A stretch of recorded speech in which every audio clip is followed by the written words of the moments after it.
Here's the countdown. 7, 6, 5, 4, 3, 2, 1.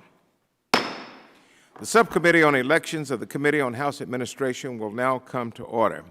Let me say good morning to all of you and thank you so very much for joining us today. I'm told that the Committee on the Judiciary met until 5 o'clock this morning, and so Ms. Scandler may be a little late arriving today. And when she does arrive, I'm going to accelerate her statement and let her go as early as we possibly can. As I said, the Judiciary Committee worked until 5 o'clock this morning, and I'm told that they will resume their work at 11 o'clock this morning, Eastern Time. And so as we begin, colleagues, this morning, I want to note we are holding this hearing in a hybrid fashion. It's an in-person hearing, and we are doing it remotely. And we're also doing it in compliance with the regulations for remote committee proceedings pursuant to House Resolution 8. Generally, we ask any committee members and witnesses who are joining us remotely to keep their microphones muted when they are not speaking. And the purpose of this is to limit background noise. Members will need to unmute themselves when seeking recognition or when recognized for their 5 minutes.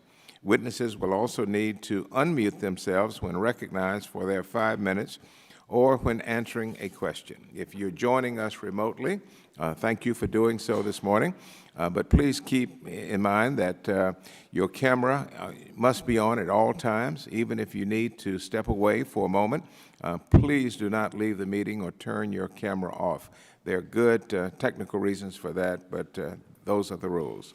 Lastly, for those who are joining in person, we are holding this hearing in compliance with the guidance issued by the Office of the Attending Physician, and anyone joining us in the hearing room who is not vaccinated should continue to please wear your mask. At this time, I will ask unanimous consent that the Chair be authorized to declare a recess of this subcommittee at any point, and that all members have 5 legislative days in which to revise and extend their remarks and have any written statements be made part of the record. I hear no objections. It is therefore ordered. Today's hearing, ladies and gentlemen, is the 5th, number 5. It is the 5th in our subcommittee series examining voting in America. Today we will discuss changes in election administration and voting laws that change methods of election, alter jurisdictional boundaries, and redraw district lines, as well as a national perspective on the state of the right to vote in our great country.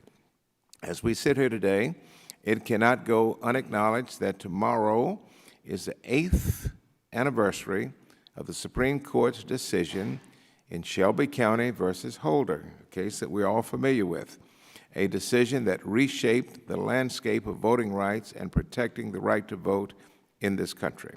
This decision opened the door to a wave of suppressive voting measures that are no longer subject to a review by the Department of Justice for its discriminatory impact. Since that decision, the Shelby decision, access to the ballot has been under constant attack, sometimes overtly through direct attacks on opportunities to vote, as we discussed at previous hearings, discriminatory voter ID laws, changes to polling locations that can disenfranchise minority voters and lead to long wait lines and lack of access to language materials. Sometimes these attacks are less overt, like moving district lines or changing election procedures under the guise of election integrity. The evidence and data this subcommittee has heard so far, and we've collected through these hearings, it seems to me to be undeniable. The changes to election laws and procedures we have discussed can and are enacted and administered in a discriminatory manner. As I said when we began this series of hearings, one of our most sacred rights in this country is the absolute right to vote. However, as the evidence has shown, access to the ballot in this country is not, and it has not been, free nor fair for all eligible voters. I'm not just talking about voters on one side of the political persuasion, but all eligible voters. 8 years after the Supreme Court decided Shelby, our work continues. As our dear friend and my dear friend and former colleague, the late Congressman John Lewis, often said, the vote is precious. John would tell us in our caucus meetings, it's almost sacred. And so we can and we must do better. The testimony provided today will be informative as we seek to understand what needs to be done to safeguard our elections and guarantee equal access to the ballot box. We must, colleagues, we must comply with the Supreme Court's directive that we create a new formula, Section 4 we call it, a new formula, narrowly tailored to meet current conditions.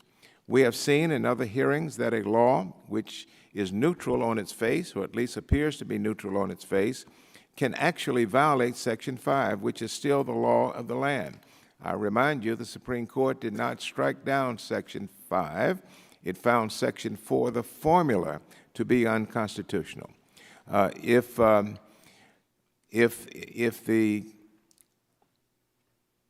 law disproportionately and materially burdens minority voters when measured against pre-existing state law, then it violates Section 5. I want to repeat that, and then I'm going to close because so many of my colleagues, not on this committee, but throughout the House and the Senate, many of our colleagues really don't fully understand and appreciate this.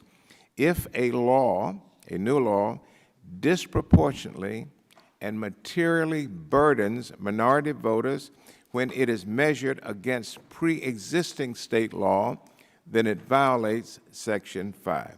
And so with that said, Mr. Ranking Member, I look forward to hearing from today's witnesses. I will continue to work with my colleagues to protect this sacred right. It is now my pleasure to recognize the Ranking Member, and I can now honestly say my friend, Mr. Stile, for any opening statements that he might have.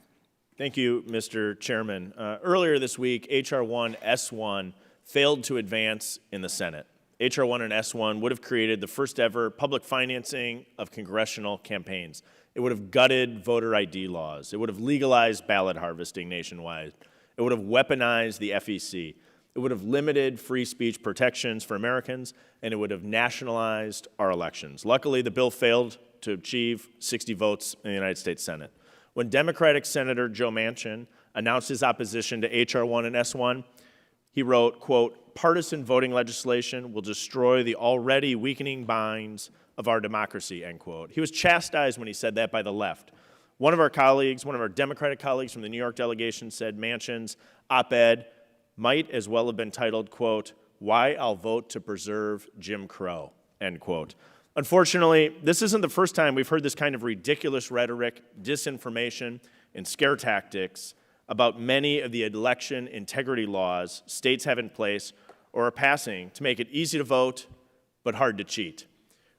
We heard the same rhetoric in my home state of Wisconsin when the state implemented voter ID.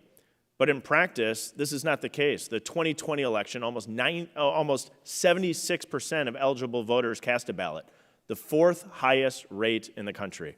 Another member of the New York delegation recently described states' efforts to bolster voter confidence through smart reforms as, quote, "voter suppression epidemic," end quote, on CNN's State of the Union. And President Joe Biden called Georgia's law, quote, "un-American, sick, and Jim Crow on steroids," end quote. Eventually, that earned him 4 Pinocchios in the Washington Post. When you take the time to read the legislation and analyze these state laws, you'll find that many states' Democrats are crying wolf about actually having less restrictive voting laws than many democratically controlled states such as New York or Delaware. However, it just doesn't fit their narrative. It's all part of an effort to convince the American people that the laws being passed by states are so racist or suppressive that the only option is for the great benevolent federal government to take over. This is a dangerous and false narrative. I'm thankful that our country has come a long way since the passage of the Voting Rights Act of 1965. It's important to recognize. It's also important to remember the history behind the need for that legislation, which was intended to protect and promote minority voter registration and turnout, a moral and just goal. Our colleague, Congressman Burgess Owens, testified about this at the Senate hearing on H.R. 1 and S1, sharing his experience with Jim Crow laws growing up in the Deep South, and noting how dangerous it is to spread the false narrative that Jim Crow laws are being implemented today. Congressman Owens stated in his testimony, quote, "It's disgusting and offensive to compare the actual voter suppression and violence of the era that we grew up in with a state law that only asks people to show their ID, end quote. While Senate Republicans may have stopped H.R. 1 and S1, this committee hearing today is proof that Democratic efforts to nationalize our elections is far from over.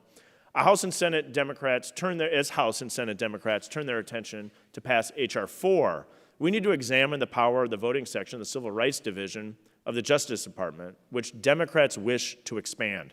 For example, if H.R. 4, as written last Congress, were to become law, the state of Wisconsin would need to get pre-clearance from unelected bureaucrats in Washington to implement common-sense voter ID laws. H.R. 4 would essentially remove states' constitutional authority to run their own elections.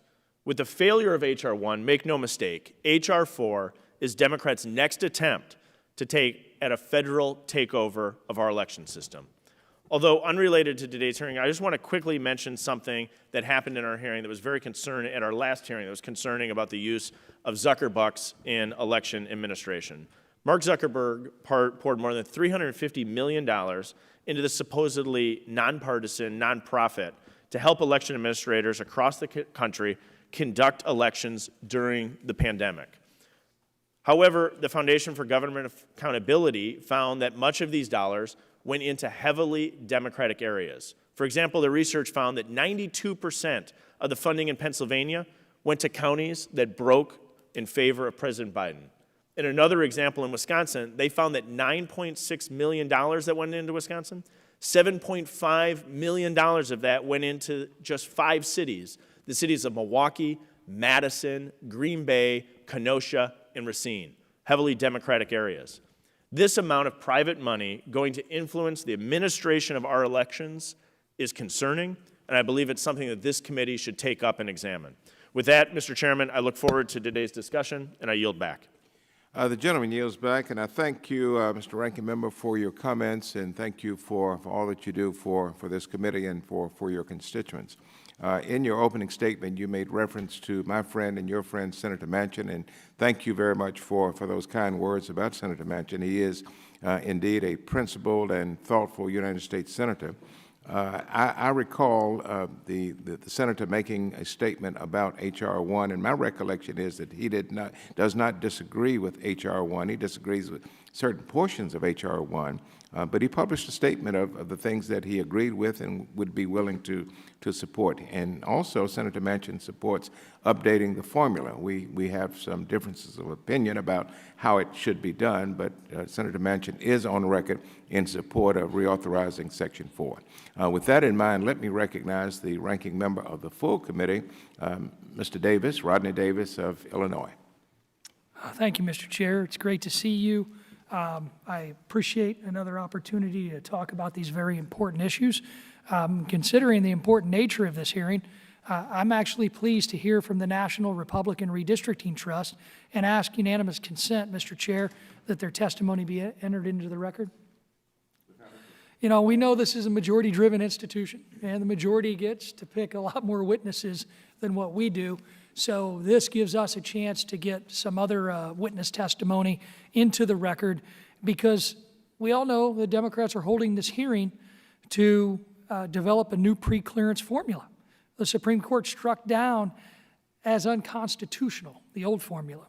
That old formula looked at primarily minority voting registration and turnout, subjecting underperforming jurisdictions to pre-clearance, an extreme remedy that allowed a federal court or the Federal Department of Justice to prevent a state law or a municipal ordinance from going into effect. And our ranking member, Mr. Stile, laid this out very effectively just a few minutes ago. Thankfully, that extreme remedy is no longer required. Minority voter turnout has hit record levels, and minority voter registration is also high. We still have some work to do, but nothing rises to the level of requiring pre-clearance, a direct affront on state sovereignty and equal dignity. When it comes to redistricting, states must maintain the authority to determine the best methods for their own citizens, which may rely on maps drawn by the legislature or commission. However, I can tell you as somebody who lives in the state of Illinois, I am for independent commissions. I think the process has been corrupted by politicians from both sides. I'm pleased that many Democrats appear to be coming around to voter ID. the highly popular policy that's important for supporting voter confidence in our election processes and their outcomes. Even Stacey Abrams and President Carter approved of voter ID. Finally, we must ensure that we remove any federal policies that serve as improper impediments to Native American participation in federal elections. And Mr. Chair, thanks for the opportunity to offer opening comments. I yield back. And thank you, Mr. Davis, for your words. At this time, I'm going to introduce today's first panel, but before I do that, as a reminder to our witnesses, each of you will be recognized for 5 minutes. For those who are appearing virtually, there is a timer on your screen. Look right up there and you will see the timer. Please be sure that you can see the timer and are mindful of the 5-minute time limit. For those who are joining us in person, there is a lighting system and timer in front of you. Please be mindful of the lights and the 5-minute limit. Your entire written statements will be made part of the record, and the record will remain open for at least 5 days for additional materials to be submitted. Welcome to each of our witnesses today. Joining us today on our first panel are Jerry Vatamala.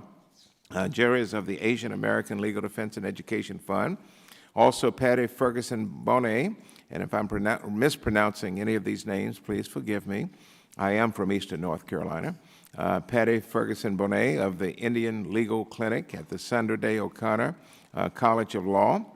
We also have Mr. Eric H. Holder, Jr. of the National Democratic Redistricting Committee, and as we all know, he is the former Attorney General, and Thor Hearn of the True North Law Group.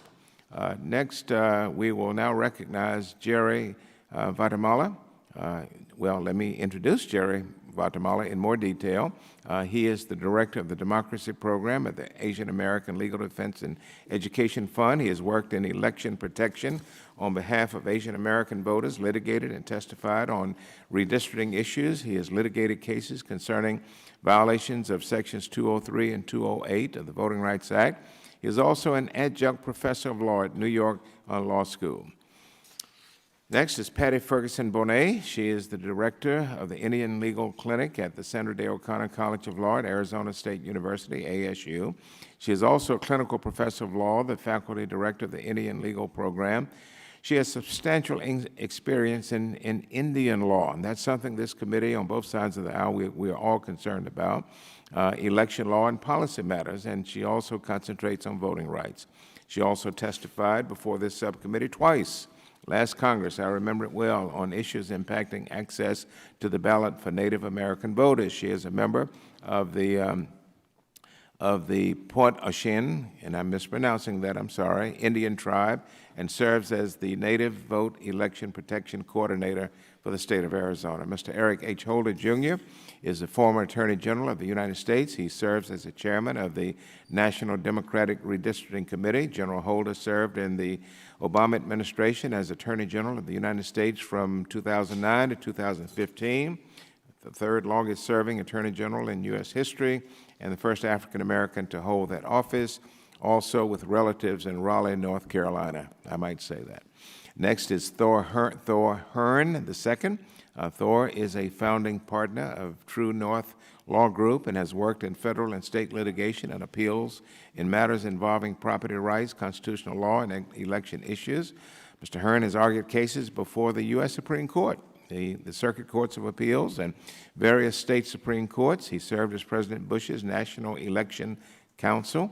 In the 2004 campaign, was an advisor to the Carter-Baker Commission on Federal Election Reform.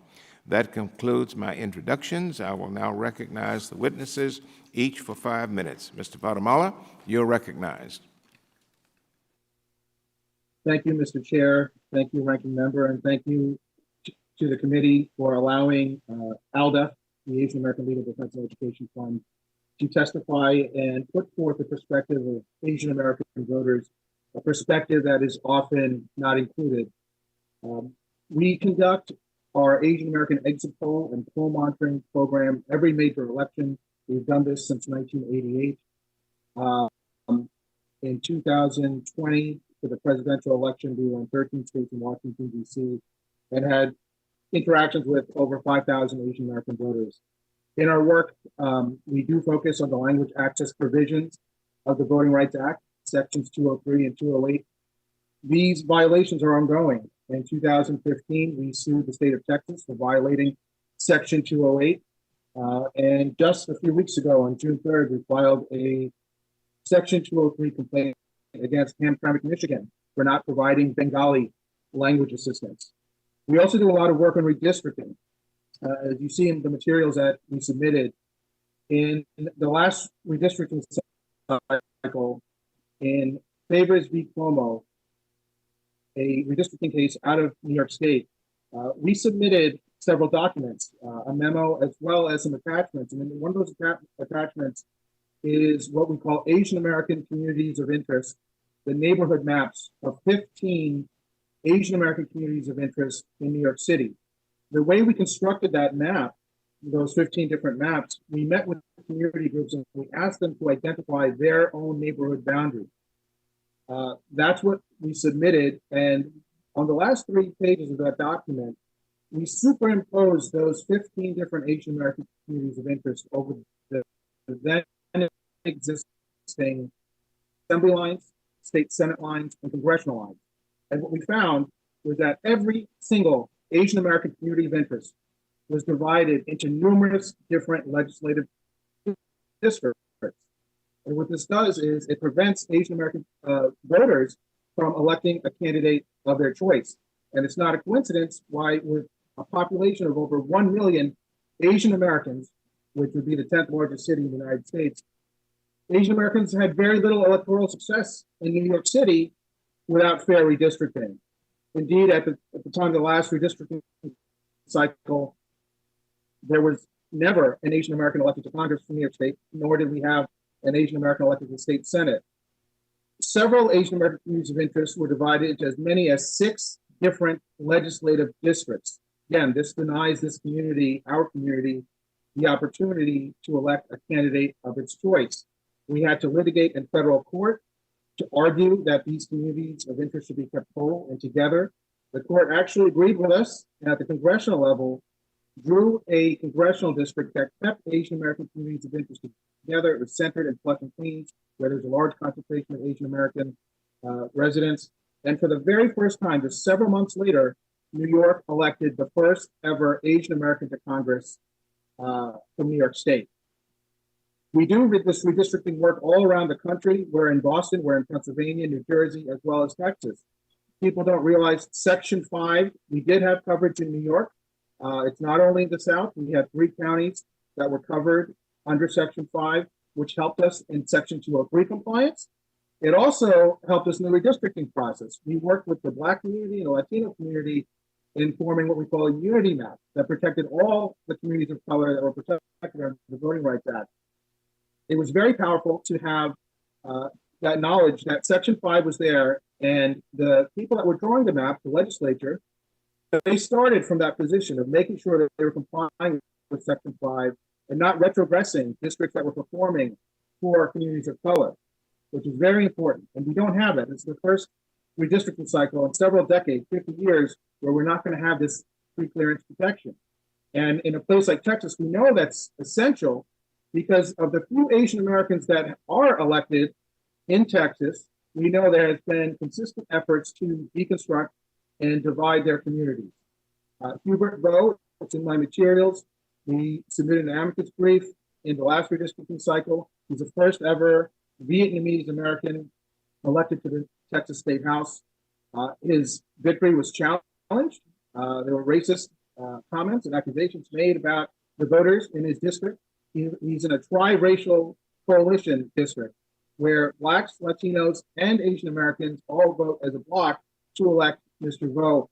In the last round, his district was dismantled, and only because of Section 5 was his district protected, and the new redistricting plan kept his district intact. Please begin to wind down. The Department of Justice. Please begin to close out, if you will, sir. Upset that, we're very upset to see very little action, really no action from the Department of Justice. We need their help in protecting Asian American voters, and we need Section 5 back. Those few protections that we had is very effective in protecting Asian American voters, and we look forward to working with this committee and making sure that happens. Thank you. Thank you, Mr. Guatemala. At this time, the chair recognizes Professor Ferguson Bonet. You are now recognized for 5 minutes. Good morning, Chairman Butterfield, Ranking Member Style, Ranking Member Davis, and members of the committee. Thank you for inviting me to testify today. The Indian Legal Clinic coordinates the Arizona Native Vote Election Protection Project, a nonpartisan effort to protect Native American voting rights. On behalf of tribal clients, I have litigated Section 2 cases involving redistricting, restrictive voting laws, early voting access, and language compliance under Section 203. After Congress passed the Indian Citizenship Act of 1924, states with large Native American populations created legal barriers to prevent Natives from registering to vote and casting a ballot. 4 decades later, the Voting Rights Act finally opened the door for Native Americans to exercise the right to vote.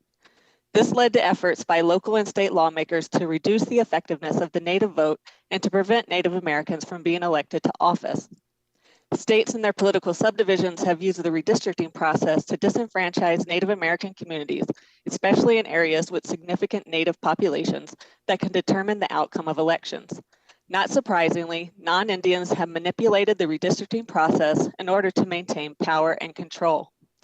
Before Shelby County, the Department of Justice issued 9 Section 5 objections to redistricting plans involving Native voters in Alaska, Arizona, and South Dakota, and 5 of these were in Arizona. The Department of Justice also brought numerous redistricting cases to enforce voting rights of Native Americans between the 1970s and 2000. In the past 2 decades, however, most redistricting litigation filed on behalf of Indian voters has been brought by tribes and private parties. Since 1996, 22 federal cases challenging at-large election systems, redistricting lines, or malapportionment have been filed on behalf of Native voters involving state legislative districts, school boards, counties, sanitation districts, and city councils. Packing has been one of the methods used to reduce voting strength. Multiple counties in South Dakota have packed Native Americans in the fewest number of districts, thereby eliminating their ability to elect multiple candidates of choice.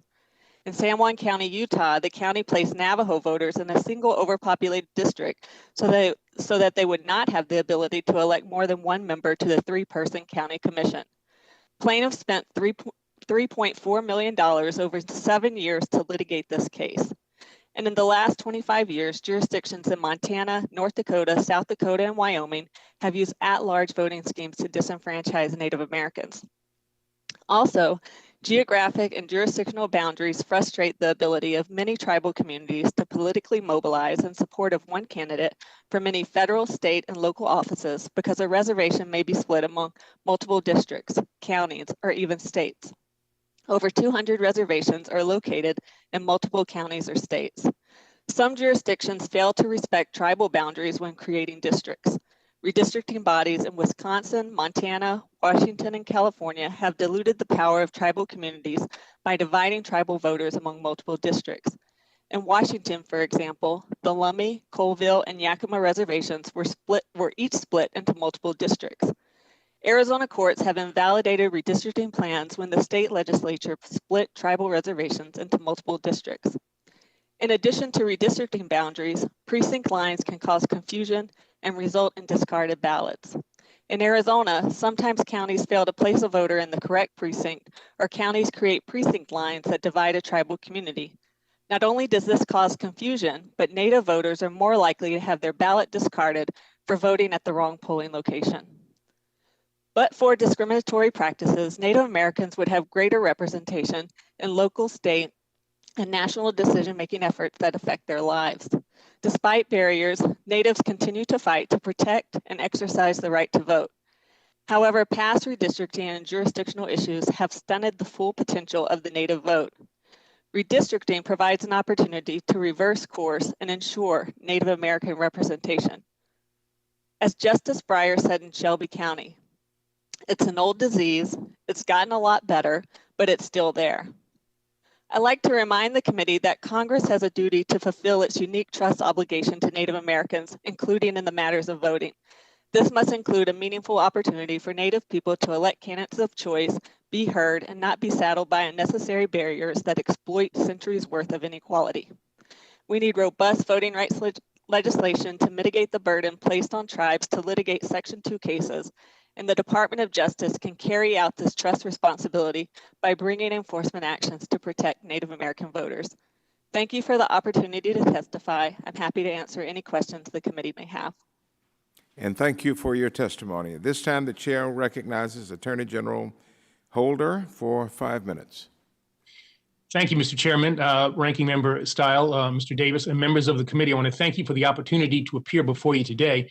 As you know, we're having this important conversation at a very important moment. 8 years ago tomorrow, in the Shelby County decision, a very divided Supreme Court gutted Section 5 of the Voting Rights Act of 1965 and undermined a cornerstone of American democracy protection. Now, before 2013, Section 5, relying on Section 4, had helped prevent discriminatory voting laws from taking effect by imposing pre-clearance protections that required a federal review of changes to voting procedures in covered regions.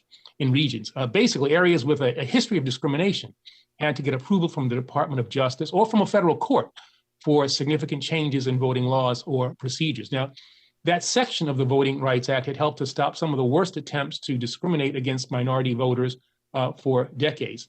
But in a 5-4 opinion, the conservative members of the court wrote that the nation had changed dramatically since the Voting Rights Act went into effect, and that because of gains made, particularly by Black Americans, these protections were no longer necessary. They were wrong. Efforts to keep groups of Americans, particularly African Americans, away from the ballot box were as old as America itself, and the same forces that have historically sought to create an unequal status quo are still working to impose it today. In the days since that ruling 8 years ago, unnecessary and discriminatory voting restrictions went up across the country. We saw state legislatures pass a rash of strict voter ID laws that disproportionately impacted people of color.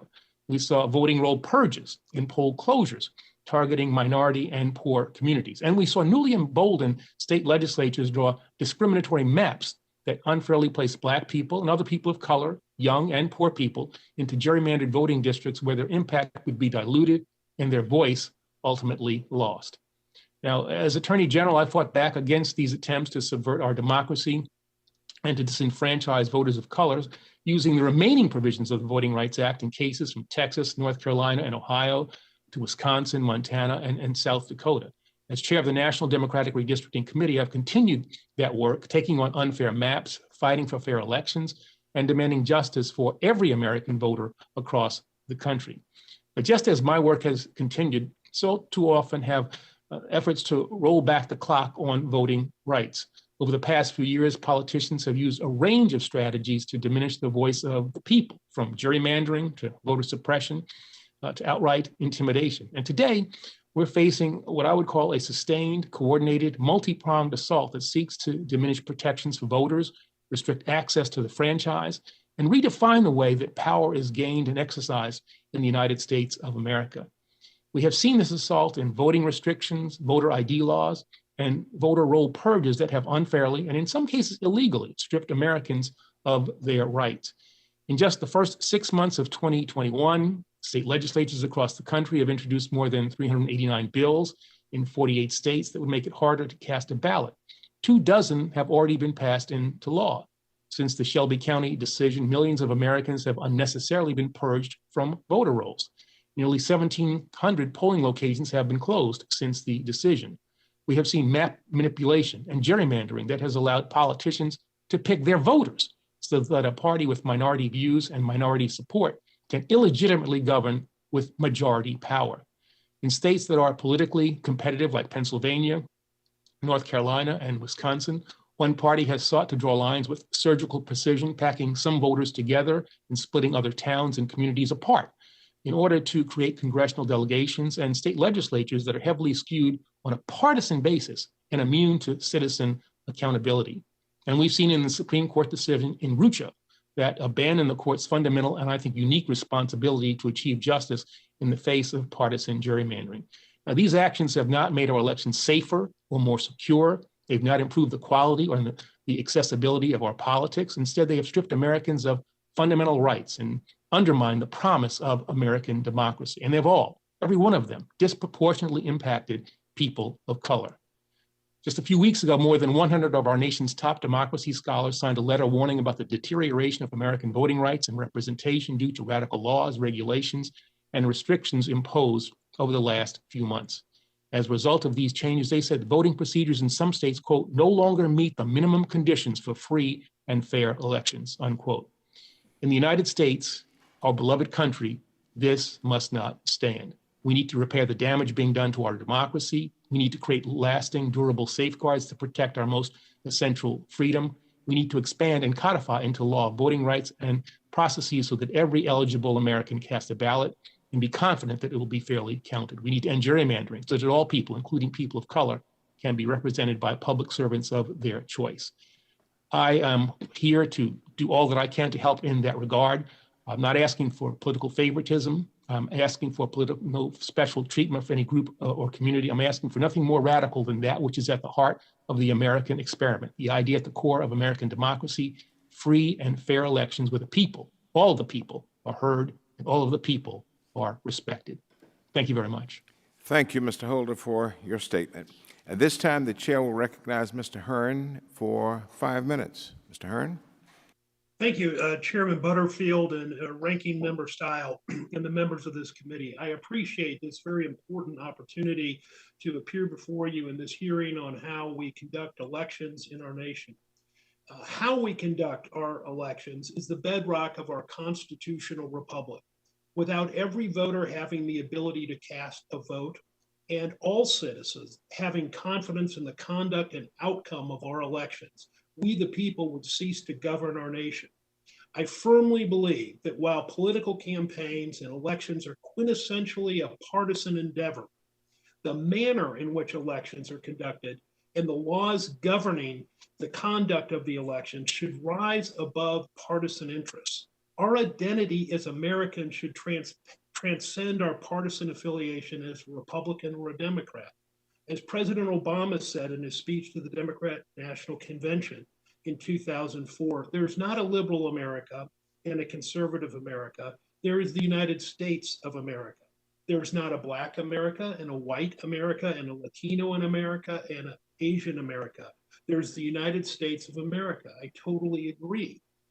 As Americans, we share a common interest in assuring our elections are fair, honest, and accessible to every voter.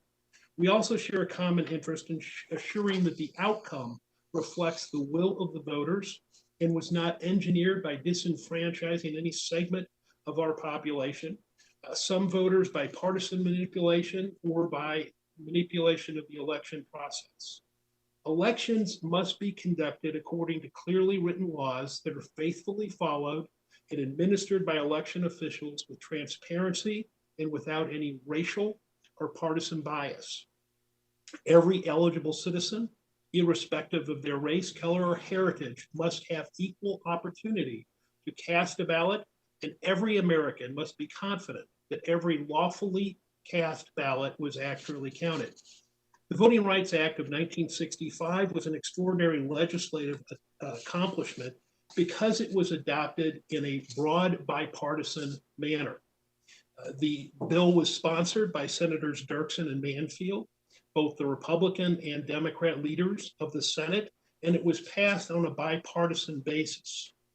That is one of the most important points for the moral authority of the Civil Rights Act, and more recently, the Carter-Baker Commission provided a high water mark in bipartisan election reform and made a number of recommendations to increase our nation's confidence in the outcome of our election and also to increase voter participation in our elections.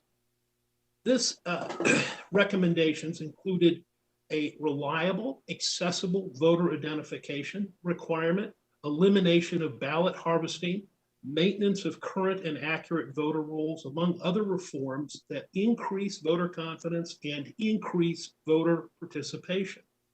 These recommendations were broadly supported by bipartisan members of the Carter-Baker Commission, and they are the basis for recommendations this committee and other state and local election jurisdictions should consider. These recommendations will increase voter confidence in our elections and increase voter participation. I return to my central point. Laws governing the conduct of our election should be broadly bipartisan, not an effort to achieve a partisan advantage for one or the other side. At the end of the day, we are all Americans, and we all have our first allegiance to our nation. And it's not to a party or to a particular partisan ideology. And we need to work together to do that and have the moral authority of an election conduct that is bipartisan and rises above any particular effort to game the system for one or another faction. I commend again the work of the Carter-Baker Commission, and I will welcome any questions when we get to that point. Thank you. And thank you, Mr. Hearn, for your testimony. That concludes the statements from the witnesses. I think it may be time now for us to move to member questions. I'm going to take Ms. Scanlon first. Mary Gay, I understand that you may have been in markup very late last night, maybe to 5 o'clock this morning. Yes, it was. Well, we're gonna make you first. You know, I've participated in an all-night markup before, and it's very brutal. I think my other committee, the Committee on Energy and Commerce, probably holds the record for the longest markup, some 25 or 26 hours. So I'm empathizing with your position. So at this time, you're recognized for 5 minutes. Thank you, Chairman Butterfield, and thank you to our witnesses. You know, in Pennsylvania, we've lived with the reality of political gerrymandering. I've lived in the same House for 26 years, and I've been in 3 different congressional districts. In 2018, after a special election, I briefly served as the representative for Pennsylvania's 7th District, which had been dubbed Goofy Kicking Donald based on its cartoonish shape. It snaked across 6 counties and halfway across the length and breadth of the state to collect voters to form a district with a Republican voter majority in a region that had a Democratic voter registration majority.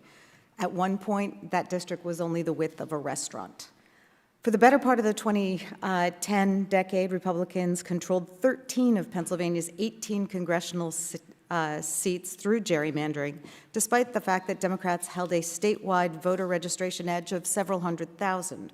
In 2018, as a result of a lawsuit brought by the League of Women Voters, Pennsylvania's congressional districts were declared so gerrymandered as to be an unconstitutional denial of the right to vote. Pennsylvania state law still provides for redistricting to occur by legislation, and there's every reason to believe the Republican-controlled legislature will abuse this power again when it redistricts the Commonwealth later this year to reflect the loss of a congressional seat. An effort to amend the state constitution to substitute a redistricting commission for the current partisan process was guttered by those same legislators just a year or so ago. Without congressional intervention, we'll continue to see politicians crack and pack districts to their benefit. I want to take a moment to address some of the false claims being pushed about the voter legislation, H.R. 1 and the John Lewis Voting Rights Act. These bills are absolutely necessary as we see a concerted effort by Republican legislatures across the country to make it harder to vote and easier to overthrow elections. First of all, this is not a federal takeover of the election process. Article 1, Section 4 of the Constitution empowers Congress to regulate federal elections. Second, H.R. 1 and the Voting Rights Act do not outlaw voter ID. All states require some form of voter ID in registration or the voting process. What these laws do is outlaw voter ID laws that preference some voters over others. A classic example is the Texas statute, which recognized voters with a gun license, but not with a student ID.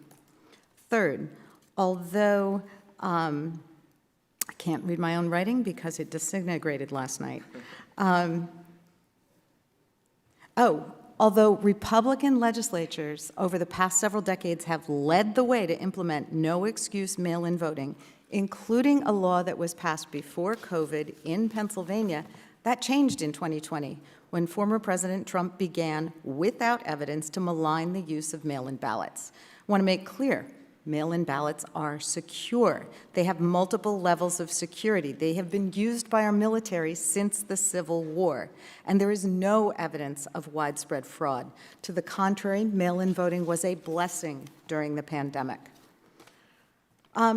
For our witnesses, thank you so much for being here today. Mr. Holder, we last met coordinating election protection efforts in the Philadelphia region in 2008. You discussed Shelby, in which Justice Roberts invited Congress to update its the preclearance sections to respond to modern conditions.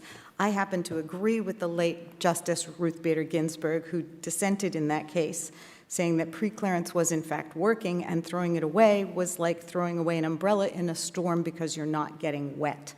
Since Shelby, voter suppression efforts have metastasized across the country in new forms. As one of my colleagues from Pennsylvania, Malcolm Kenyatta, recently said, we now have artisanal voter suppression. Can you talk a little bit about what we should be doing with respect to reauthorizing the preclearance provisions?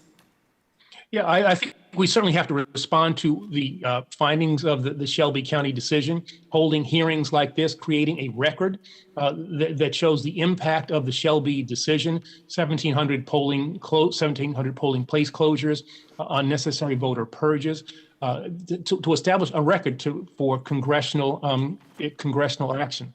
The court in the Shelby decision actually invited congressional action, and I think the efforts that are being led by Chairman Butterfield here are consistent with what the Shelby County decision mandated. I think that the Congress, through the necessary work and making appropriate findings, can craft legislation that would be responsive to the concerns expressed by 5 members of the court and come up with a new system that in fact would pass constitutional muster. Thank you. Mr. Gentlelady's time has expired. You can make this your last question if you can. Actually, I would just seek unanimous consent to enter into the record the testimony of Kristen Clark, now Assistant Attorney General of the Civil Rights Division, when she testified before the House Judiciary Committee, Subcommittee on Constitution, Civil Rights, and Civil Liberties in 2019, outlining the dozens, if not hundreds, of voter suppression acts that had occurred since the Shelby decision. And with that, I yield back. Thank you. The statement of the Assistant Attorney General, Ms. Clark, will be received unless there is objection. Hearing no objection, it will be received. At this time, the chair is pleased to recognize the ranking member of the subcommittee, Mr. Stile. Thank you, Mr. Chairman, and thank you to our panelists for being here this morning. Mr. Hearn, in your testimony, you stated that you served as an advisor on the Commission on Federal Election Reform, commonly known as the Carter-Baker Commission. The commission made a total of 87 election reform recommendations to increase voter confidence in the election process following the 2000 presidential election. And most notable was the commission's endorsement of a photo identification requirement to vote. How many members served on the Carter-Baker Commission, Mr. Hearn? Mr. Hearn? The pros, cons of an electronic hybrid. I'll answer the question. It's 21. 21 commissioners. Are you there, Mr. Hearn? Yes, I am. I am here. Is it there? Sorry, Member Stiles. No, that's fine. There were 21 commissioners on the Carter-Baker Commission. It was bipartisan, Republicans and Democrats, correct? That is correct. It included luminaries from this body like Lee Hamilton, Bob Michael, obviously President Carter, and Secretary Baker. And how many members voted in support of the voter ID recommendation? They all voted in support of it except for 2 members, Tom Daschle and Spencer Overton, who filed a supplemental statement in which they said they didn't support the use of the federal real ID as identification. So in summary, Democrats and Republicans on that commission in 2000, looking to increase voter confidence in the election, voted in favor of photo ID. Let me shift gears here slightly. I think one thing we can all agree on is that voting rights are important and that every single eligible person who wants to vote should have the opportunity to cast a ballot, and that every vote should be counted according to state law. And thankfully, our country's come a long way since the 1960s. And so I'd like to dive into the preclearance, which is really an extreme legal remedy. As Mr. Holder, as you're aware, in 2013, the United States Supreme Court declared the preclearance coverage formula unconstitutional in Shelby County because the criteria used were outdated and therefore violated principles of equal state sovereignty and federalism. And so the preclearance formula in the Voting Rights Act was based on 1965 election information, which had low turnout rates, in particular among minority voters. If a new preclearance formula was introduced, what would be your specific criteria to identify a covered jurisdiction? Well, I think that what we'd have to do is do what the Congress did back in 1965, which is to conduct hearings as you're doing now, come up with ways in which you look at But you're states that have. uniquely knowledgeable. You sit on a board, you study this. What would be the specific criteria that you would recommend Congress look at to determine who would be covered? Well, I'd look at voter participation. I'd look at the way in which lines were drawn when it comes to gerrymandering, and gerrymandering has has an impact on this whole question of keeping people away from the polls. If we look at the poll closures, 1,700 since Shelby County, 750 in Texas, 320 in Arizona. So I'm going to reclaim my time. I'm going to reclaim my time just because we're so tight on time here. So I appreciate that. Here, let me share my concern.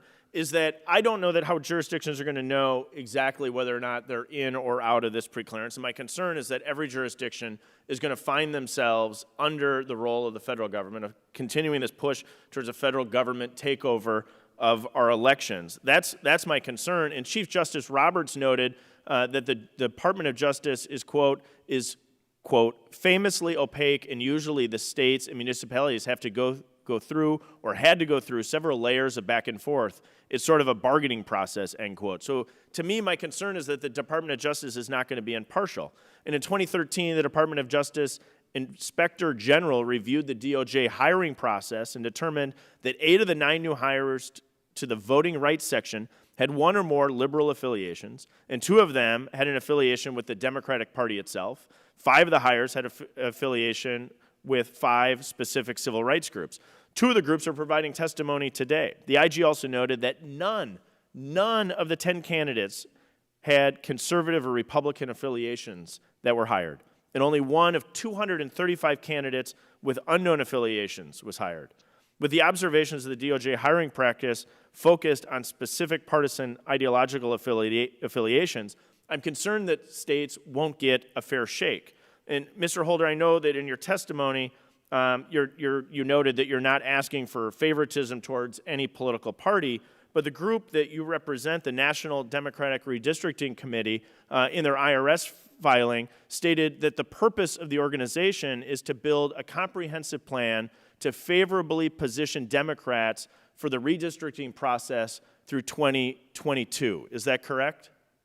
Yeah, to favorably place Democrats in a position to fight for fairness, and make sure that the process is indeed fair. And so, we have to ensure that Democrats have the capacity noting that we're in the home stretch, with their Republican opponents. Understood. I think it's important to note the purpose of the organization that you represent. And Mr. Chairman, I'll wrap up by seeking unanimous consent to submit to the record Mr. Holder's organization's IRS filing with that purpose so stated. Without objection, it will. Let me just say that is a mischaracterization of the intent of that filing. And beyond that, the notion that the Justice Department, Mr. Holder, you're saying that you unfairly characterized yourself in your own IRS filing, that you misfiled an IRS. You are unfairly characterizing that which we wrote, and beyond that, I'm not mischaracterizing anything. It says describe the purpose of the organization. I quoted it in full. The committee will come to order. As I used to say when I was a trial judge years ago, the witness may complete his answer.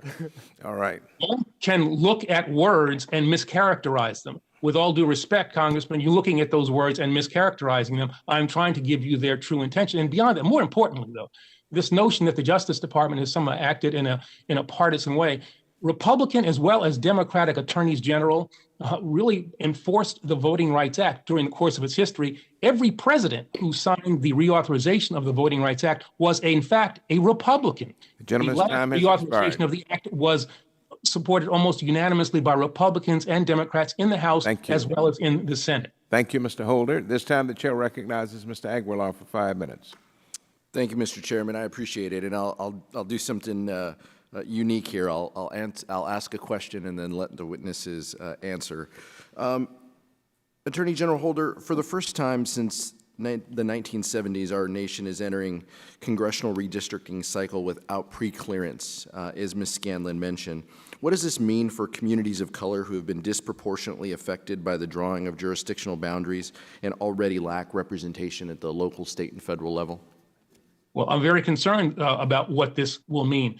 We have seen what state legislatures have done since the Shelby County decision with regard to closing polling places, with regard to, we look at the way in which Republicans gerrymandered in the 2011 process. One of the places, we're talking about Wisconsin, if you look at in 2018, Democrats got about 54% of the votes for the Wisconsin state legislature, got about 36% of the seats. I am concerned that without the protections of the Voting Rights Act, that which we have seen in the past decade can continue into the following decade and have a negative impact on the ability of the American people to elect representatives who truly represent their policy desires. After the Shelby ruling, Mr. Attorney General, what's the litigation strategy to fight voter discrimination and disenfranchisement within communities of color? Well, we bring cases where we can identify racial gerrymanders, and you can bring those into federal court. We've also, after the Rucho decision, brought partisan gerrymandering cases in the state courts using the state constitutions, done so successfully in North Carolina, as has been mentioned, in Pennsylvania as well. And so the Supreme Court rulings have made it difficult for us to bring litigation, but not necessarily impossible. And the chair talks about this often. Can you talk a little bit about the cost of the litigation and the time that it takes? Yeah, the preclearance, the beauty of preclearance was that you stopped negative action before it began without the ability to pre-clear in those states that were covered. You have to deal with things that have already occurred, negative impacts that have already occurred, and try to unwind them. And it means that you've probably gone through at least one election cycle where if a finding of impropriety has occurred, at least one election cycle where a process was done inappropriately and probably had a negative impact on the voters in the state or the jurisdiction in which the litigation has been brought. Thank you, sir. Ms. Ferguson-Bonney, in your written testimony, you mentioned states and local jurisdictions carving up reservations or packing Indian voters in redistricting plans in order to minimize the impact of the native vote, and that this method was called cracking and packing. Can you talk a little bit about how cracking and packing has affected Native Americans, particularly at the local level? Yes, thank you, Representative Aguilar. We see that there are quite a bit of cracking and packing in local jurisdictions. I think I set forth in my testimony some examples of that. And that has really minimized the Native American voice and the ability to participate. There are also jurisdictions that have added seats on county commissions or judgeships in order to dilute the Native American vote and participation in elections. And when preclearance was in effect in Arizona, for example, there were objections to two submissions from counties that sought to expand the judgeship positions, and in that they found that that would reduce Native American participation. So that has been done really to minimize the Native American voice. And then we see, I just want to give the example of the San Juan Southern Paiute case because you asked about cost. That litigation took 7 years and cost the plaintiffs, which was a tribe, $3.4 million. But these jurisdictions are also spending money to defend their plan. So if they were protected by preclearance, Utah wasn't covered by preclearance before, but if they were protected by preclearance, then a lot of this money would be saved for our local jurisdictions and for the tribes. And most of these tribes do not have the resources to be expending on voting rights litigation. You said 3.5 years and, I'm sorry, 7 years and $3.5 million? Yes, yes.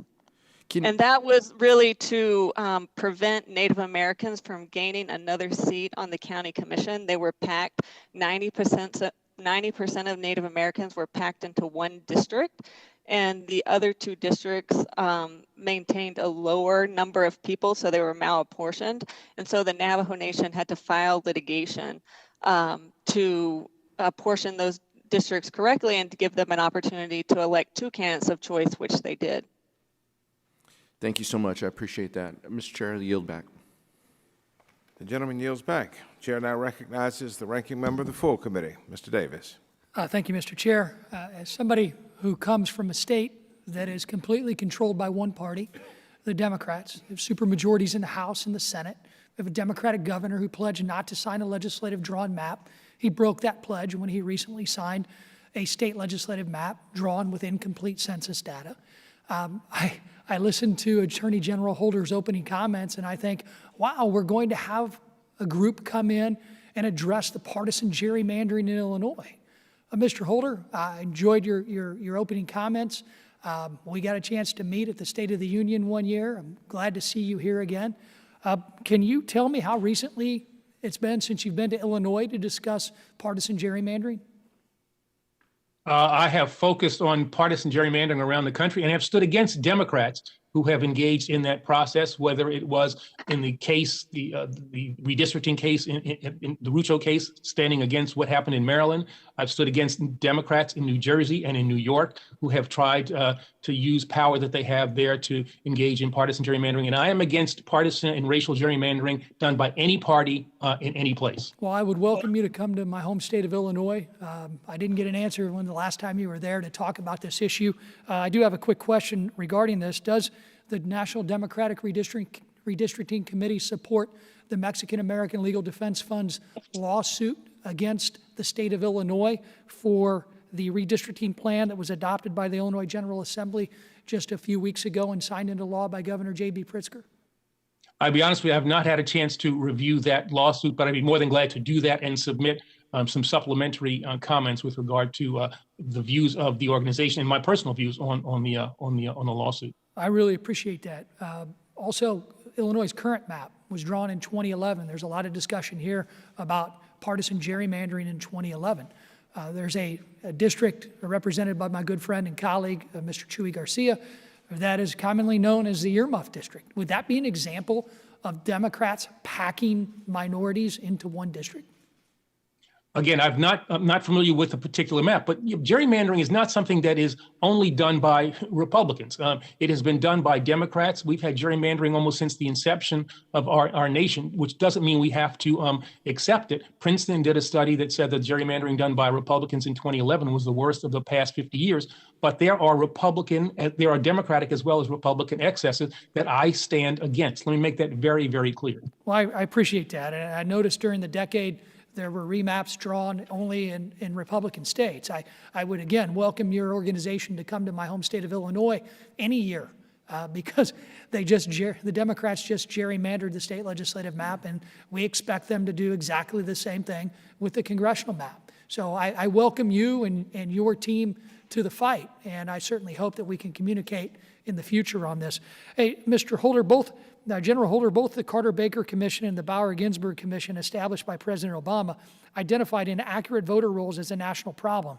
And unfortunately, I believe it's still true today. You served, as we know, as AG from 2009 to 2015. And during your tenure at DOJ, how many NVRA Section 8 enforcement actions or investigations did the department bring against states for failure to conduct list maintenance?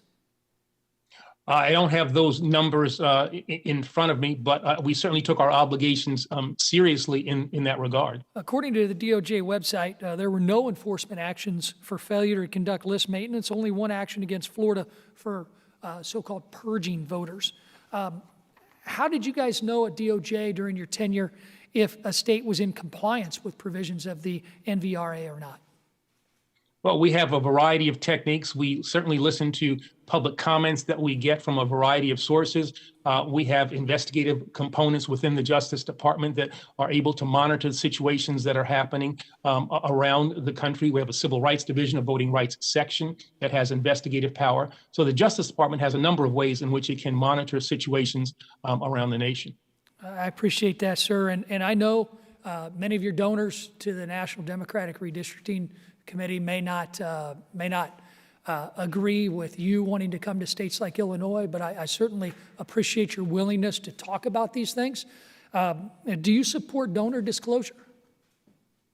I do. I do think that there needs to be transparency with regard to who is making donations to political organizations, and that would be good for our democracy. Well, sir, will you disclose the donors to the National Democratic Redistricting Committee for the record today? Well, what we do is follow the law as it exists. I'm not going to unilaterally disarm. When Republicans will do the same thing, I will do that, and we will certainly follow the law. But I stand for the disclosure obligations that are contained in the bills that are being considered for Congress.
so or not? Why? Yeah, no, we support reasonable voter ID laws, and it's really the same answer as Mr. Holder. It depends on what that list of acceptable documentation is. Ms. Ferguson Bonnie, do you support voter ID laws, and what about tribal ID as a form of acceptable voter ID? Thank you for that question. We have advocated for the use of tribal IDs when IDs are required. In some instances, they have not been accepted, or states have not accepted that as a form of ID, and that should be accepted as a form of ID. I'd like to note that the Navajo Nation, the largest tribe in the United States, does not issue a photo ID to their tribal members, and so that was concerning when Arizona passed their voter ID law, because it didn't take into account what types of ID that Native Americans may have. In addition, that because in rural areas and on reservations, a lot of areas, especially Arizona, other areas, people don't have traditional street addresses. And when they go to vote on election day, their addresses don't match because the counties change the addresses on the voter registration materials. And so that creates problems and sometimes results in votes not being counted. Okay. Thank you. Continuing on the topic of voter ID, Mr. Hearn, you state in your testimony that Democratic Virginia Attorney General Mark Herring appointed you to defend Virginia's election reform legislation against a constitutional challenge. That challenge included a voter ID requirement, correct? That did, Congressman, and that was upheld by the Fourth Circuit. I would cite Virginia's voter ID law as a model of one that is constitutional, consistent with the Supreme Court's decision in Crawford. And I would also note, in terms of your state, the civil rights leader Andrew Young, former mayor of Atlanta, supports photo ID. And what we found at the Carter Baker Commission was that there was testimony that actually giving particularly minority members a photo ID for free increased their participation, because it gave them greater confidence that when they went into a polling place, they handed the ID over, they knew where they would be given a ballot that would be cast and counted. So it increased participation. The gentleman's time has expired. All time has expired for this panel. We want to say thank you to all of our panelists. Thank you very much for your testimony, and thank you for your cooperation as we've tried to work through the technology. I think we've done reasonably well this morning, but thank you to the witnesses. We, in just a moment, will be moving to the second panel, but as they say in television, we will stop for a commercial break, and we will return in 2 or 3 minutes. The committee stands in recess until further call.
are Thomas Sines of the Mexican American Legal Defense and Educational Fund, also Janae Nelson of the NAACP Legal Defense and Educational Fund, Michael Waldman of the Brennan Center for Justice, Wade Henderson of the Leadership Conference for Civil and Human Rights, and Sarah Frankenstein of the law firm of Gunderson, Palmer, Nelson, and Ashmore in the state of South Dakota. Also, Thomas Sines is president and general counsel of the Mexican American Legal Defense and Educational Fund. We refer to it as MALDEF, where he leads the civil rights organization's offices in pursuing litigation, policy advocacy, and community education to promote the civil rights of Latinos living in the United States. He rejoined MALDEF in August of 2009 after 4 years as counsel to the mayor in Los Angeles, California. Janae Nelson. Janae is the Associate Director Counsel at the NAACP Legal Defense and Educational Fund. We call it LDF. Ms. Nelson is a member of LDF's litigation and policy teams and has served as interim director of LDF's Thurgood Marshall Institute and in various other leadership capacities at LDF. She was one of the lead counsels in Vesey versus Abbott, a successful federal challenge to Texas voter ID law. Mr. Waldman, who sits in front of me at this moment, is the president of the Brennan Center for Justice, which he has led since 2005. Mr. Walden is a constitutional lawyer. He's a writer and an expert on the presidency and American democracy. Mr. Waldman was director of speech writing for President Bill Clinton from 1995 to 1999, serving as assistant to the president. Wade Henderson, who I will acknowledge publicly is a friend, is the interim president and CEO of the Leadership Conference on Civil and Human Rights and the Leadership Conference Education Fund, an organization he previously led for more than 20 years. The Leadership Conference is the nation's premier civil and human rights coalition charged to promote and protect the civil and human rights of all persons in the United States. He recently retired as the University of the District of Columbia, David A. Clark School of Law, First Joseph Rao, Chair of Public Interest Law. That's a pretty long sentence, Mr. Henderson, but that's your experience. Next, Sarah Frankenstein is a partner at Gunderson, Palmer, Nelson, and Ashmore in Rapid City, South Dakota. She practices in the areas of civil litigation, civil rights, employment law, and election law, among other things. He is also the vice chair of the South Dakota State Advisory Committee to the U.S. Commission on Civil Rights. Again, thank you to the witnesses for your testimony today. We will now begin with Mr. Sines. You're recognized for 5 minutes. Thank you. Good morning, Mr. Chair, honorable members. As president of MALDEF, I lead an organization that has for 53 years now worked to promote the civil rights of all Latinos living in the United States. Central to that mission has been our efforts over the years legislatively and in court to protect the voting rights of Latino citizens, the right of every Latino citizen to cast an effective vote.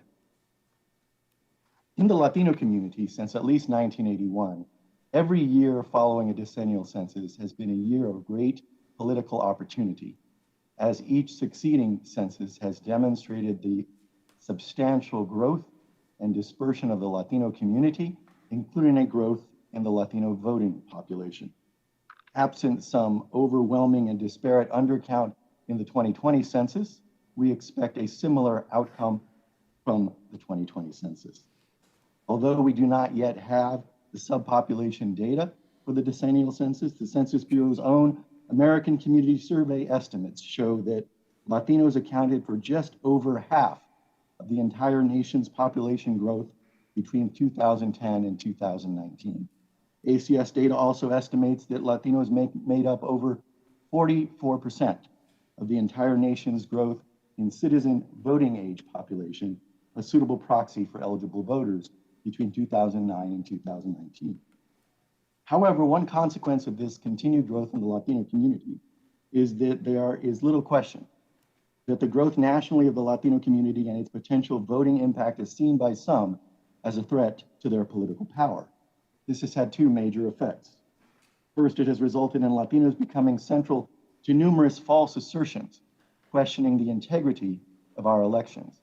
These false assertions with regard to the Latino community generally take the form of completely unsupported assertions that Latino immigrants who are not yet citizens are voting in substantial numbers.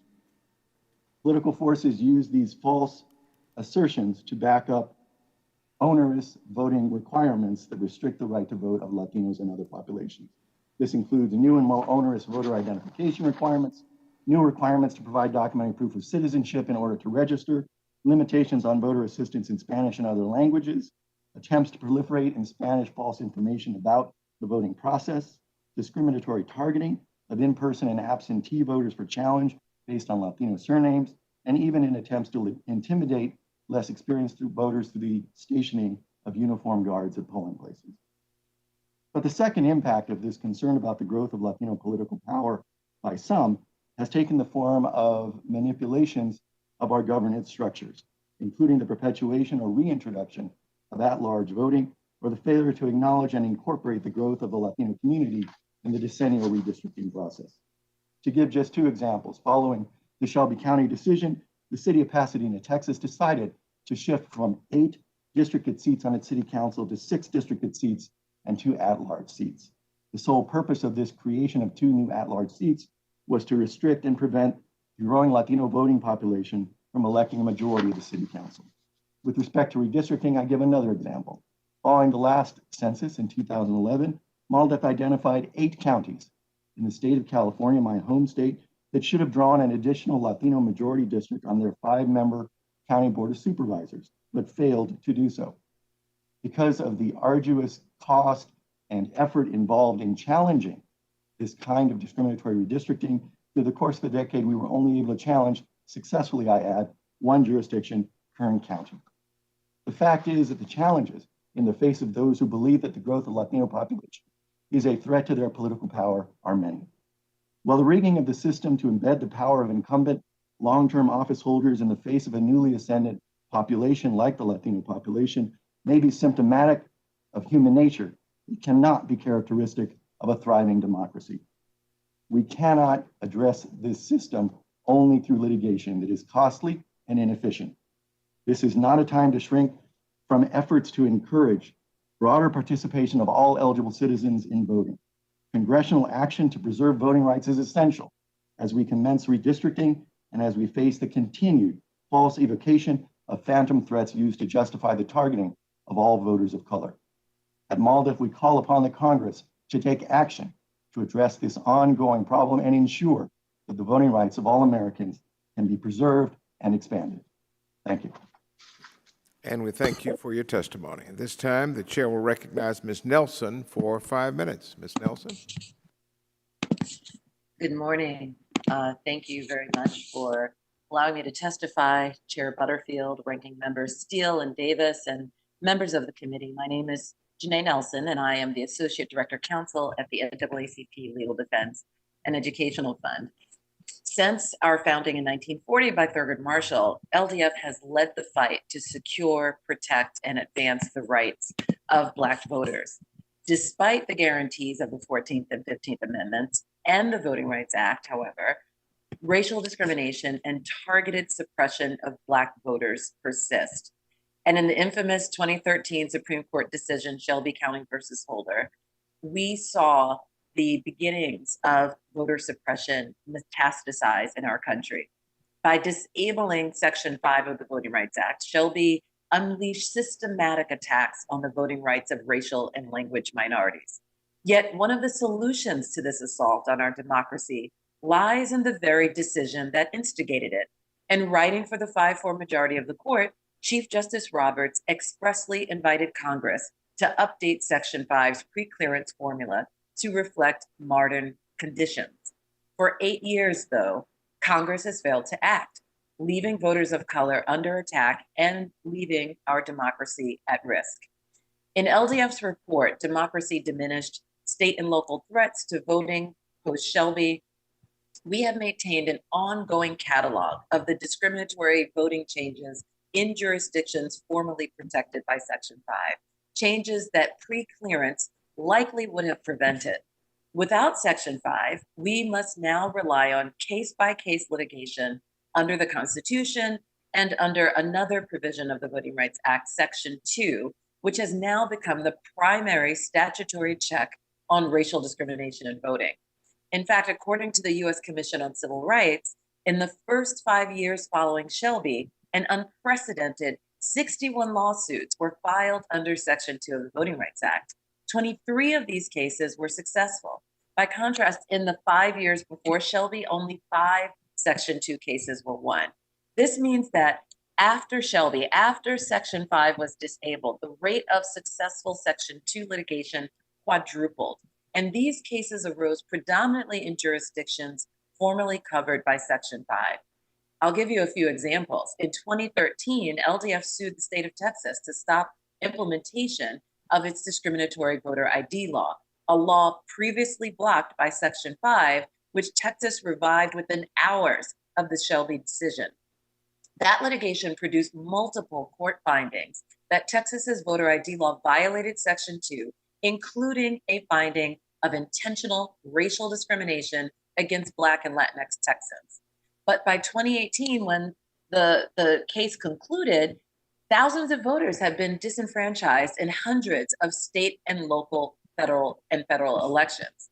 In 2016, the largely white city of Gardendale, Alabama, attempted to secede from the more racially diverse Jefferson County School Board, which would have transferred Black voters from a districted election system where they have some representation to an at-large system where they have no representation.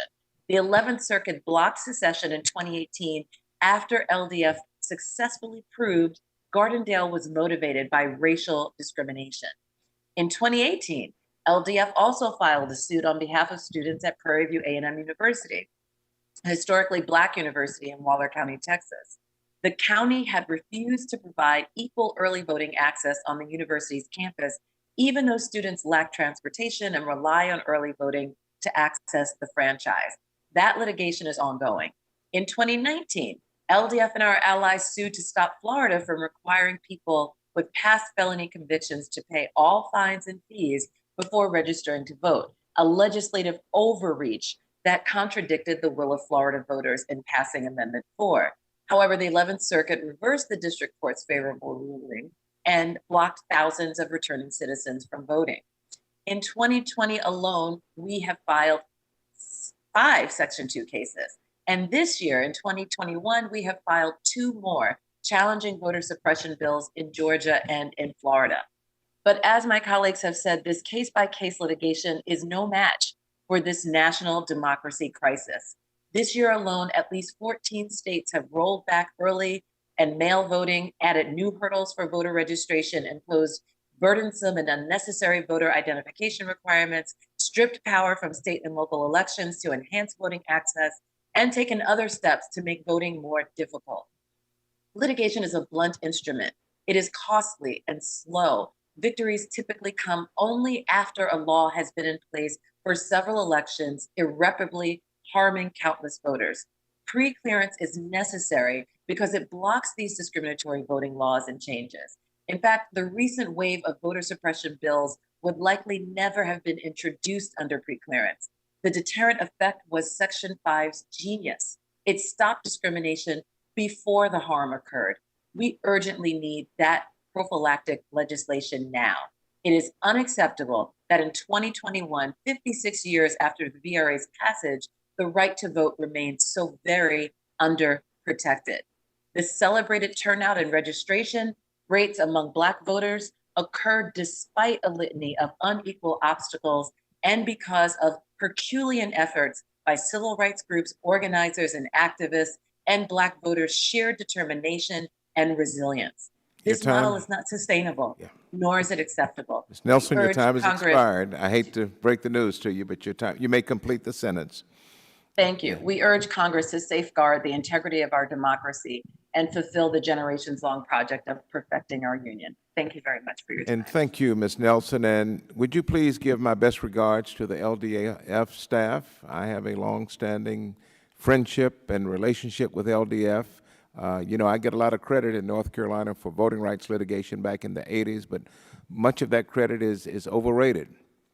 It was the Legal Defense Fund that led the way and financed the lawsuits and did all of the heavy lifting in those cases. So please give my regards to LDF. And I wrote down a few names that I recall during those days: Jack Greenberg, Napoleon Jones, Lonnie Guinier, Julius Chambers, Leslie Winter, Elaine Jones, Ted Shaw, and the list goes on. And all of those people would not have been possible without Charles Hamilton Houston and Thurgood Marshall. I just had to get that into the record because it's accurate. It is a fact.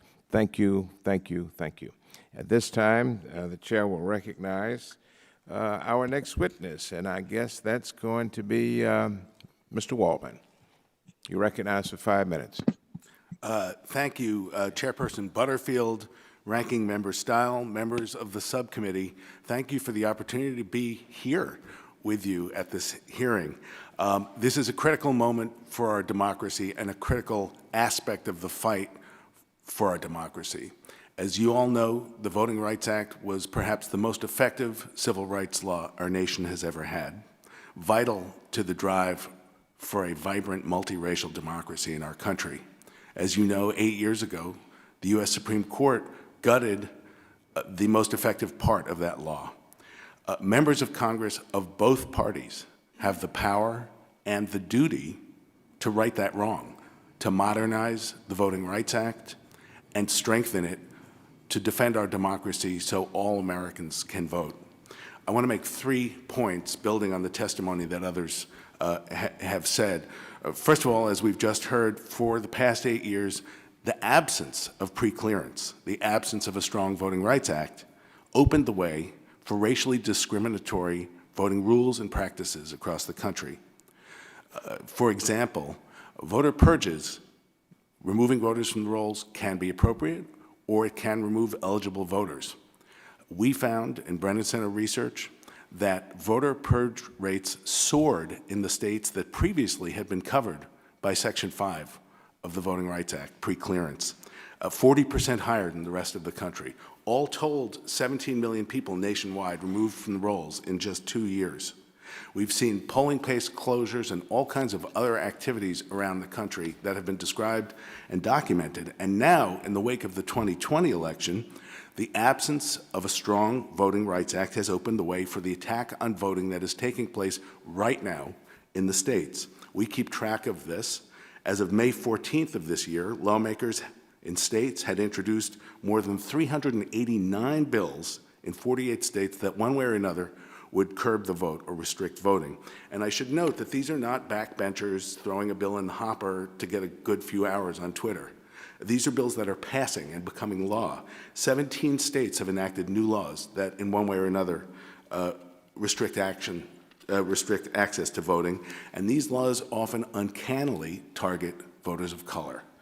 And again, were the Voting Rights Act in full effect, were preclearance in full effect, these laws would be scrutinized, many would be blocked, many would be blunted.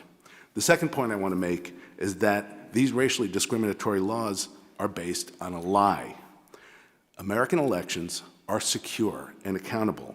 Voter fraud in the United States is vanishingly rare.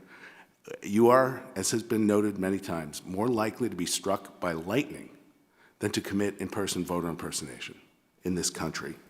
And contrary to the big lie about the 2020 election, it was extraordinarily well run, as confirmed by the Department of Homeland Security, as confirmed by 60 courts, as confirmed by the Justice Department under President Trump. And I will note that this week, the Republican legislature in Michigan put out a report confirming there was no substantial voter fraud there, and the election was well run there.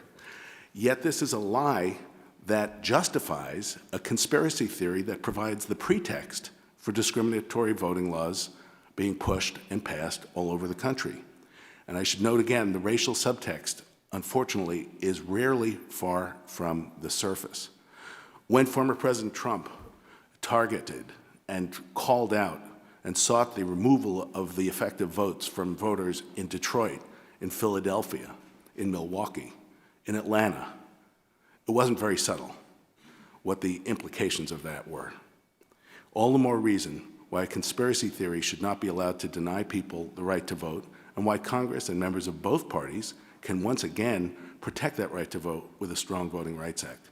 I'll note finally, as a third point, that it is important that this legislation be understood to work in tandem with the For the People Act, with H.R. 1, which has already passed the House of Representatives. Both are vital, both are needed. The John Lewis Voting Rights Advancement Act, in effect, is forward-looking. It deals with preclearance for future legislative proposals. The H.R. 1 would set national standards for elections and deal including laws that have been passed right now. Both are constitutional, both are well-crafted, both are needed. We urge the support of Congress for both of them. Finally, as you know, John Lewis' name is on this bill. He gave so much of his blood and of his own soul and courage to bring the Voting Rights Act into effect. Members of both parties over many decades were together in this effort. We urge you to once again carry forward his legacy, carry forward his name by strengthening, modernizing this vital piece of American law. Thank you. And thank you. It should be noted that the John Lewis Voting Rights Advancement Act has not been introduced because we have not completed these hearings, but as soon as we can finish all 16 of our hearings among the 3 committees, it is our sincere hope that it will be filed very quickly, and we're hoping that it will be given the label H.R. 4, and hopefully we can decide it and send it over to the Senate for its approval. Mr. Henderson, you're recognized for 5 minutes. Thank you, Chairman Butterfield, Ranking Member Stile, and members of the subcommittee. Good morning. And thank you for this opportunity, and thank you, Chairman Butterfield, for your leadership in calling these critically important hearings on how we ensure that all of us, no matter our color, zip code, or income, have an equal say in our democracy. In his final message to the nation, the late Congressman John Lewis left his marching orders. He called on us to remember that, quote, democracy is not a state, it is an act. He said that every generation must do its part to build the beloved community. I'm deeply heartened that Americans are heeding his call. Across diverse backgrounds, amid a pandemic, people turned out to vote in unprecedented numbers.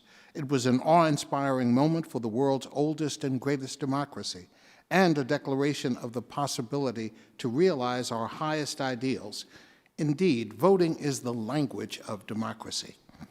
Some lawmakers, however, have turned their backs on the Congressman's noble call. They are trying to take us backwards by creating barriers for Black, Brown, Indigenous, and new Americans who want to exercise their right to vote. Our nation is faced with reconciling the contradiction of who we say we are and who we actually are. Congress must swiftly set to make real the promise of democracy for all. We didn't get here overnight. 8 years ago tomorrow, the Supreme Court decided Shelby County versus Holder and decimated the heart of the Voting Rights Act.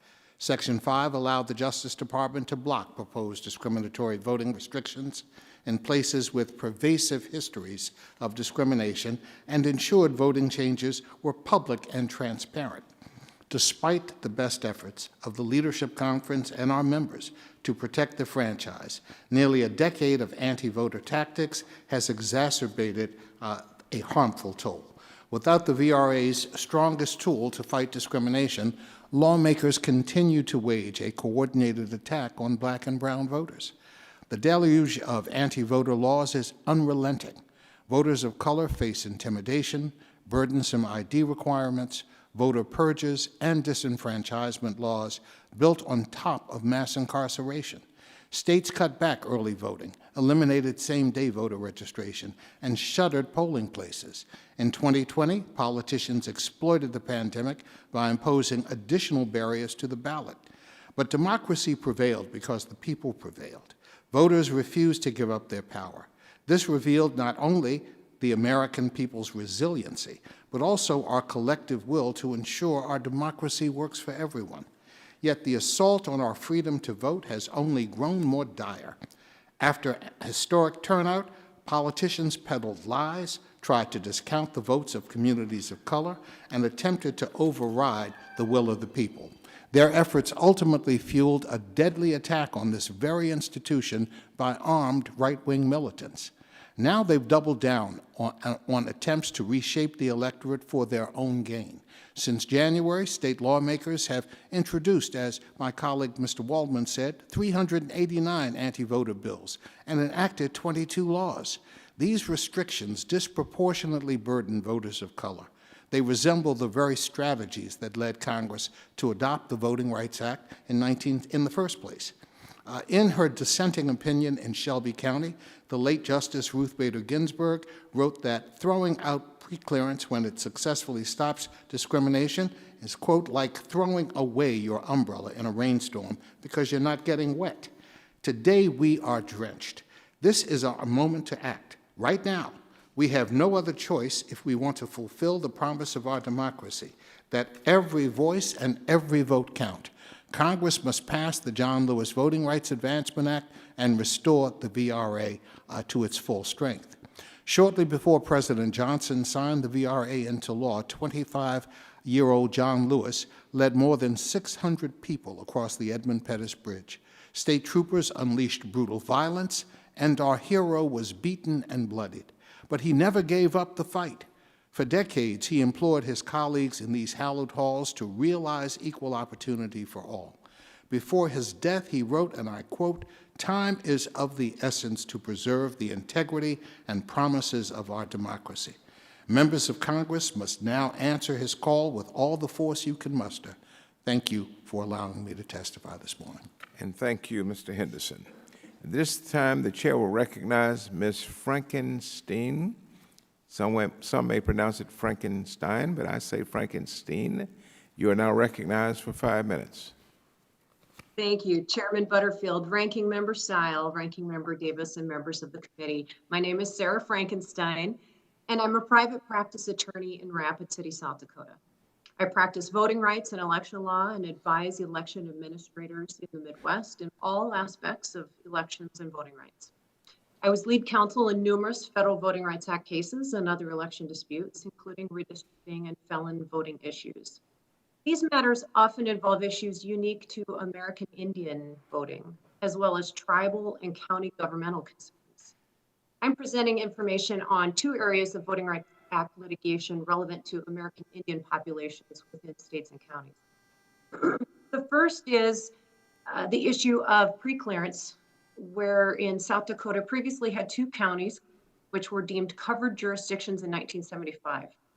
South Dakota's 2 counties previously covered were not added, excuse me, initially, but after additional tests were promulgated in 1972, which found that counties should be added to the preclearance list if they maintained a test or device, which included holding elections in English.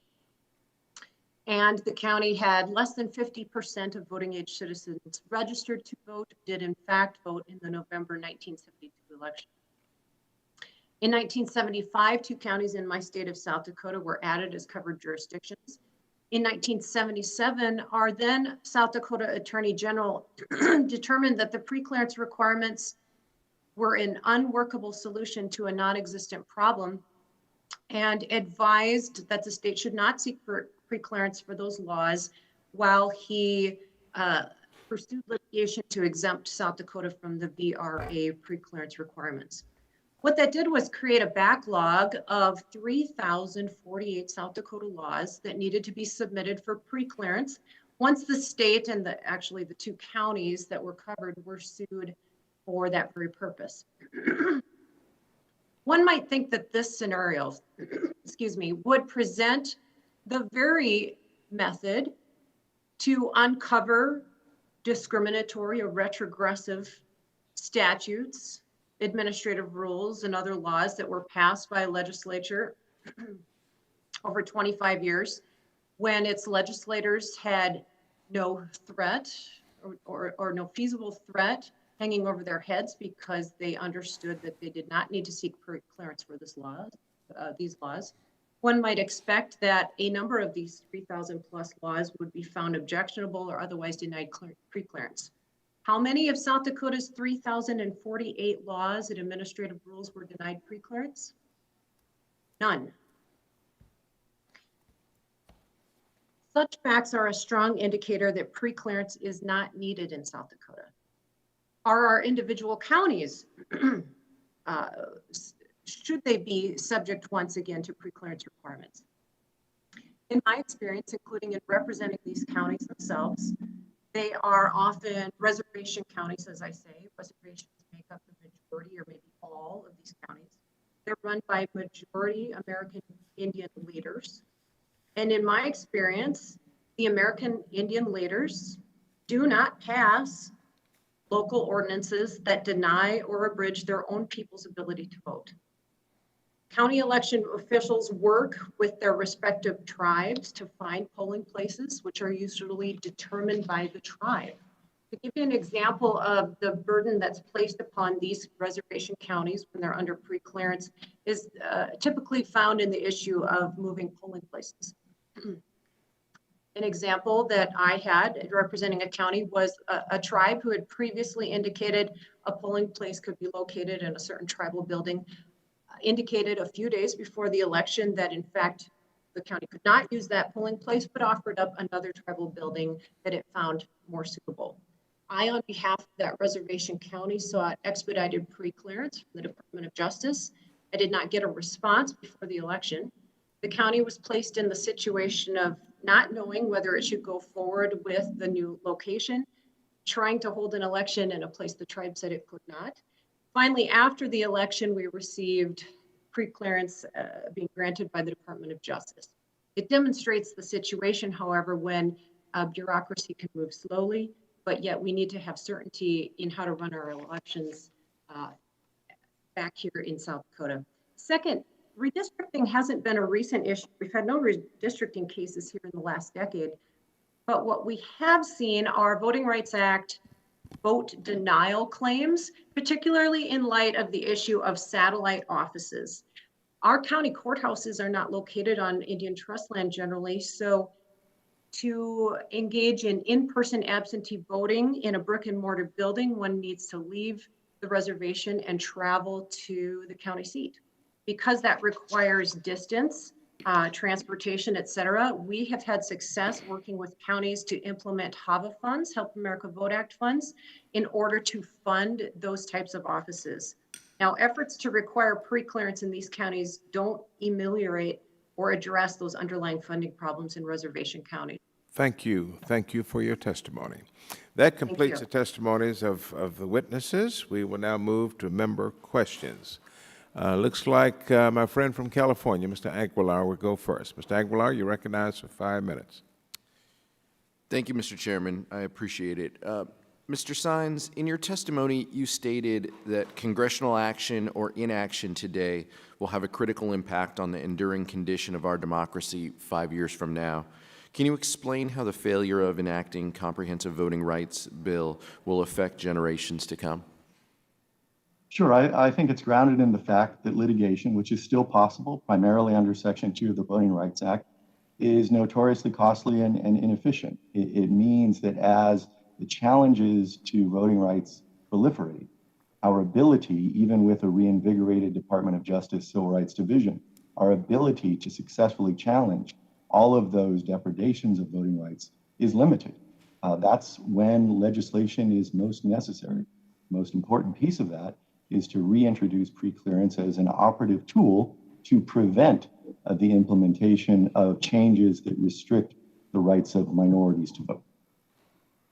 Could you also expand on how the Latino population is already feeling the impact from some of these attempts to seize control from individuals and eliminating their right to vote by using reduced methods?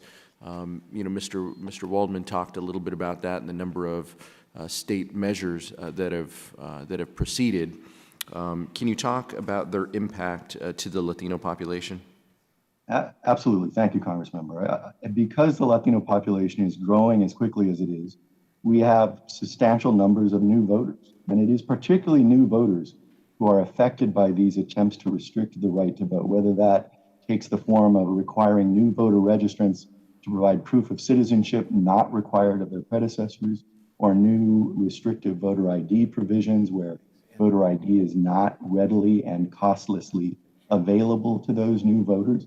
So the impact on the Latino community as it expands and grows and produces more and more voters who turn 18 and become eligible to vote is substantial of all of these efforts to deter participation. Thank you, Mr. Sines. Mr. Waldman, could you elaborate a little bit more and talk about some of the harm that you see in the near and distant future to marginalized communities and their ability to exercise their right to vote if some of these measures, the statewide measures, continue and we don't pass anything here? Well, we've had measures that have passed and measures that are being considered.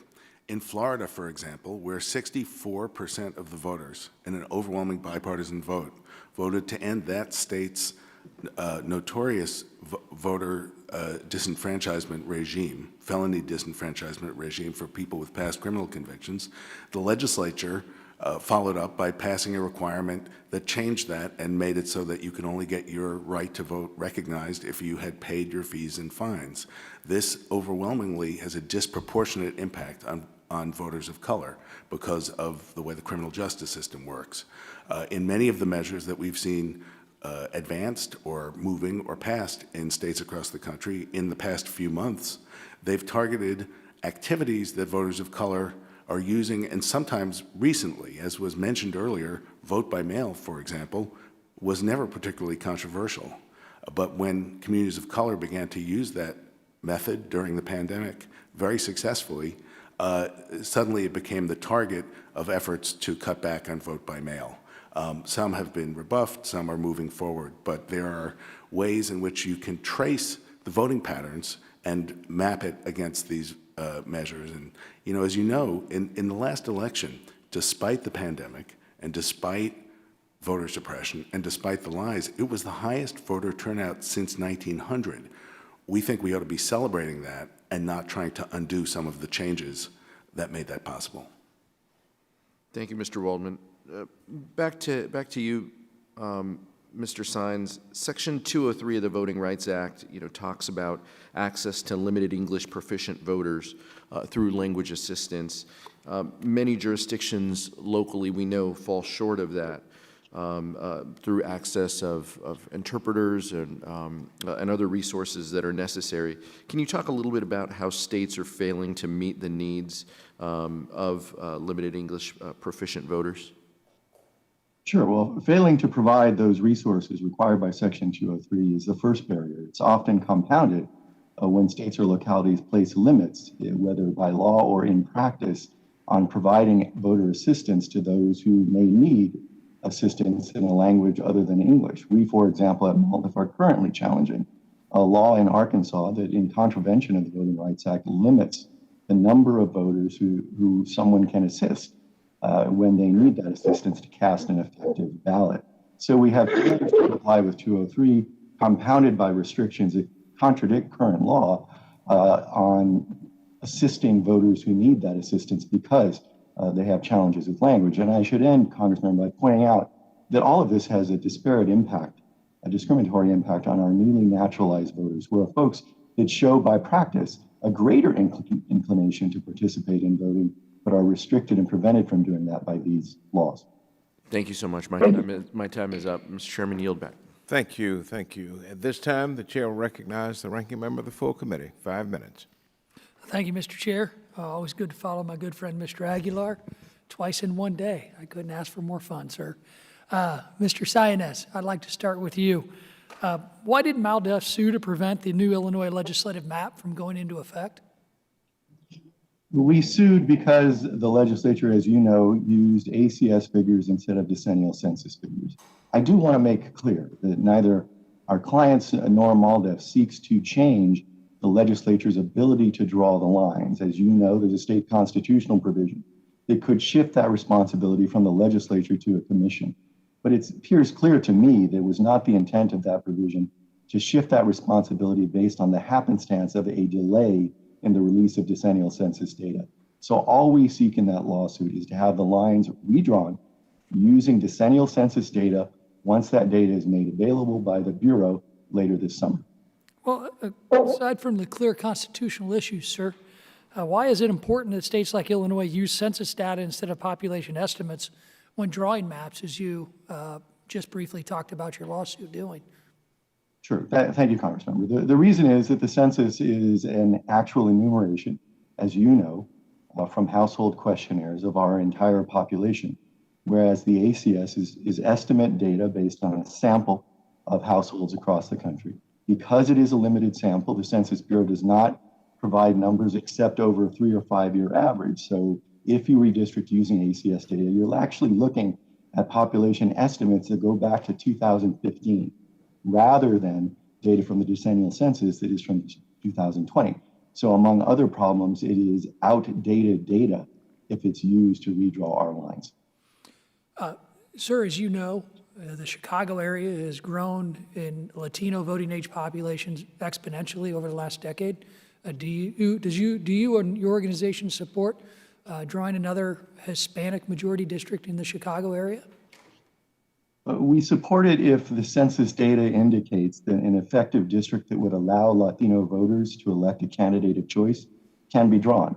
That's something we can't assess completely until we have that decennial census data, but certainly it has long been our goal, particularly in a context, as you've indicated, in Illinois. The Latino community is growing while the whole state's population is shrinking. In fact, as you know, the apportionment data shows that the state's population did shrink over the last decade, but we know from ACS estimates that the Latino population in Illinois grew by over 100,000 or more people. So if it is possible to draw another effective Latino majority district, we certainly would be in favor of that. Great. I look forward to working with you because I think we know that the only thing that would stop another Hispanic district from being drawn would be pure partisan politics.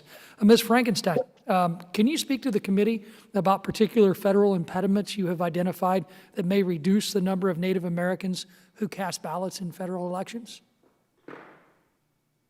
One issue is the popular area of vote denial claims for lack of satellite offices on reservations. I can tell you that working with my clients who are elected county officials, regardless of their race, whether they're majority white, whether they're majority American Indian, or all American Indian county commissioners, they all face the same concern, and that is lack of funding for such offices and lack of space, buildings to actually locate those.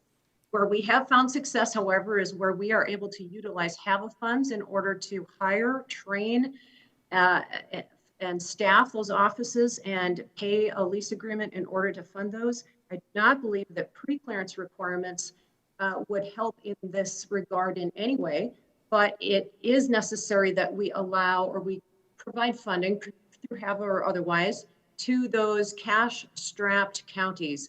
Our reservation counties are funded through property taxes, and land held in trust does not contribute to the property tax base. So the very counties which have more American Indian population have less money to work with. Those are the counties that are sued, requesting satellite offices, and they don't have the funds to create those offices. So I would encourage more of a focus on funding to allow those capabilities in those counties and less focus on pre-clearance requirements for those cash-strapped counties. Great. Are there any rural mail delivery issues that are part of this? There can be. In our reservation areas, oftentimes they lack a post office or one nearby. It's common for a family, for large groups and large families to live together and share a mailbox. There are concerns among Native American voters as to how to get their ballot to the mailbox or to the post office, and they tend not to trust the postal system. Therefore, they more heavily rely upon election day voting and in-person absentee voting. Great. I see my time has expired. Thank you to the witnesses, and thank you, Mr. Chair. I yield back. And thank you, Mr. Davis. At this time, the chair recognizes the gentlelady from New Mexico, Ms. Ledger Fernandez. Thank you, Mr. Chairman. Yeah. You know, the witness testimony today and in our earlier hearings laid out multiple examples of how after the Shelby County decisions, communities were forced to bring Section 2 cases as states formerly under preclearance immediately passed laws, or recently as well, to restrict Asian Americans, Latinos, Native Americans, Black Americans' access to polls and their ability to elect candidates of their choice. They won. Right? They won those lawsuits, many of those lawsuits, proving that gerrymandering and changes in laws and procedures were unlawful, in contrast to, as Mr. Waldman noted, the big lie that there has been fraud in elections, which I'd note the courts have rejected. The courts have found that voting discrimination is real and still happening. Mr. Sines, it's great to see you again. Mr. Sines was the Vice President of Litigation at MALDEF when I was on the board, so I appreciate having the opportunity to ask him questions again. Your written testimony noted that it took a decade of litigation to address Texas legislators' splitting of Latinos after primarily Latino population growth gave Texas 4 new districts. We heard earlier today of a 7-year battle by the Navajo Nation in Utah. What are the policy consequences for the community when election after elections occurs under a system that has deprived Latino voters of the right to vote or elect a representative of their choice? Thank you, Congressmember. Great to see you there. As you know from your experience with Section 2 litigation, the consequence is the elections that go forward under flawed discriminatory systems undermine confidence in our democracy because a court later proclaims that elections occurred under districts that should not have been drawn the way they were. It means that folks were deprived of representation that reflects their views over a significant period of time. I should note that that Texas litigation did last 8 years. Fortunately there were interim maps put in place, but those interim maps did not reflect all of the changes ultimately required by a case that went to the United States Supreme Court twice over the course of those 8 years. So even in that system with an interim map in place that addressed some of the problems, all of the problems ultimately identified by the 3-judge court were not addressed by those interim maps. And the biggest problem, as you also know from your experience, is that Section 2 litigation is costly. It means that organizations like MALDEF, and there were many others involved in that Texas litigation, that our efforts are diverted from our ability to challenge other deprivations of right in other parts of the country. Yes, and in Section 2 cases, we also must prove and do prove that the failure to have representation often leads to policies, legislative policies that don't assist those particular communities. So they are, the harm is compounded and compounded. Mr. Henderson, some of my colleagues have cited the record voter 2020 turnout as evidence that voter suppression is not an issue.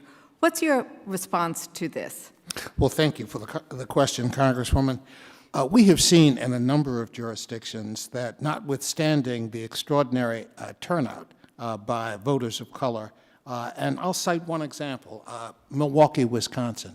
In the primary of 2020, Milwaukee had previously 180 polling places that were reduced to 5.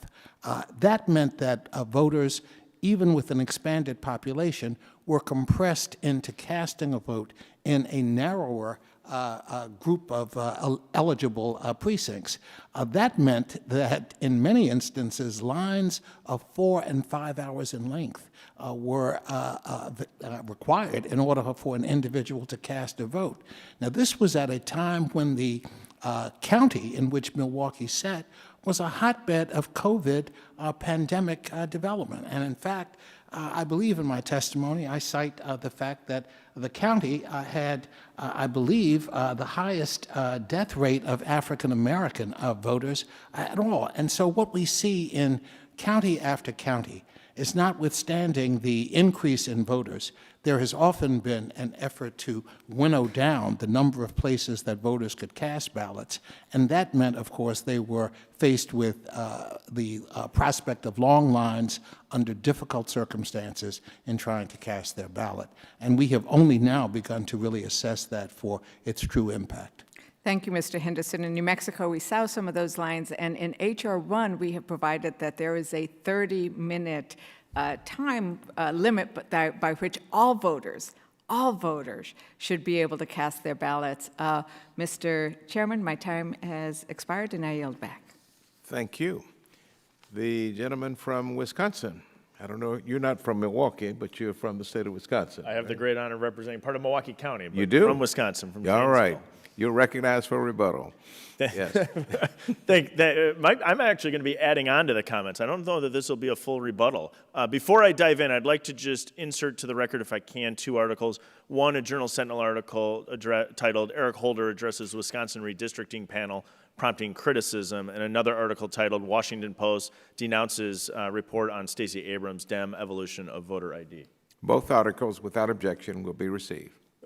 Mr. Henderson, I appreciate you bringing up the case of Milwaukee. I think it's actually really important. I don't think everybody fully appreciates how the spring election in Milwaukee played out, how it played out very differently than other cities across the state of Wisconsin during the spring 2020 election.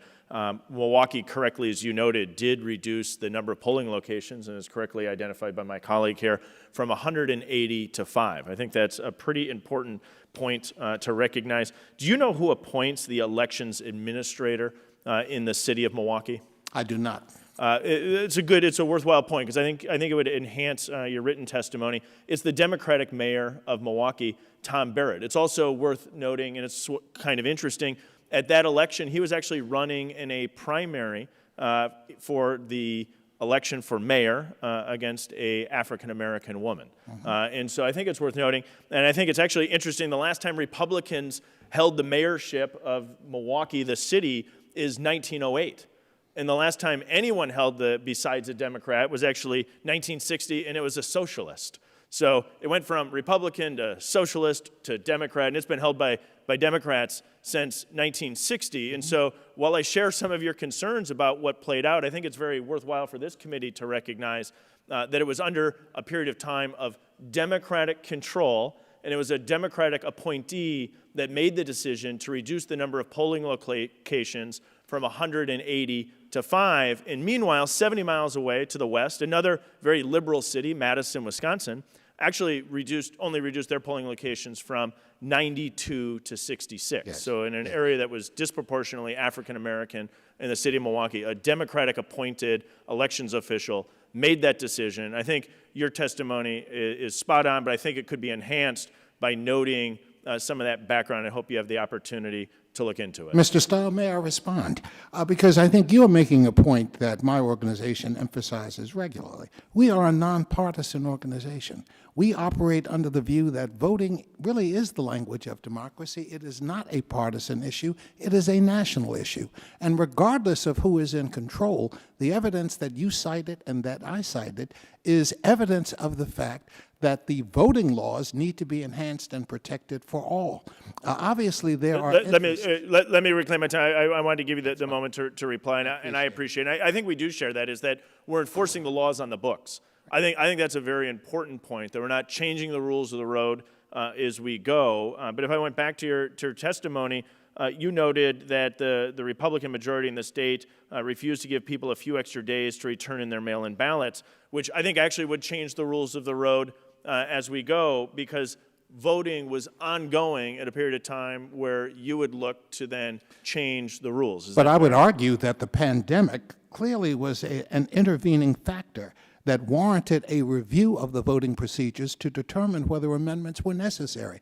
Certainly no one would argue that as the country was battling the height of the pandemic and that people were dying at amazing rates, that we should not have taken a closer look at how we exercised in-person voting. I think we definitely should have taken a look. I think changing the rules of the road while voting is ongoing is a very dangerous path to go down. But let's pause that. Let me shift gears to Ms. Frankenstein, if I can.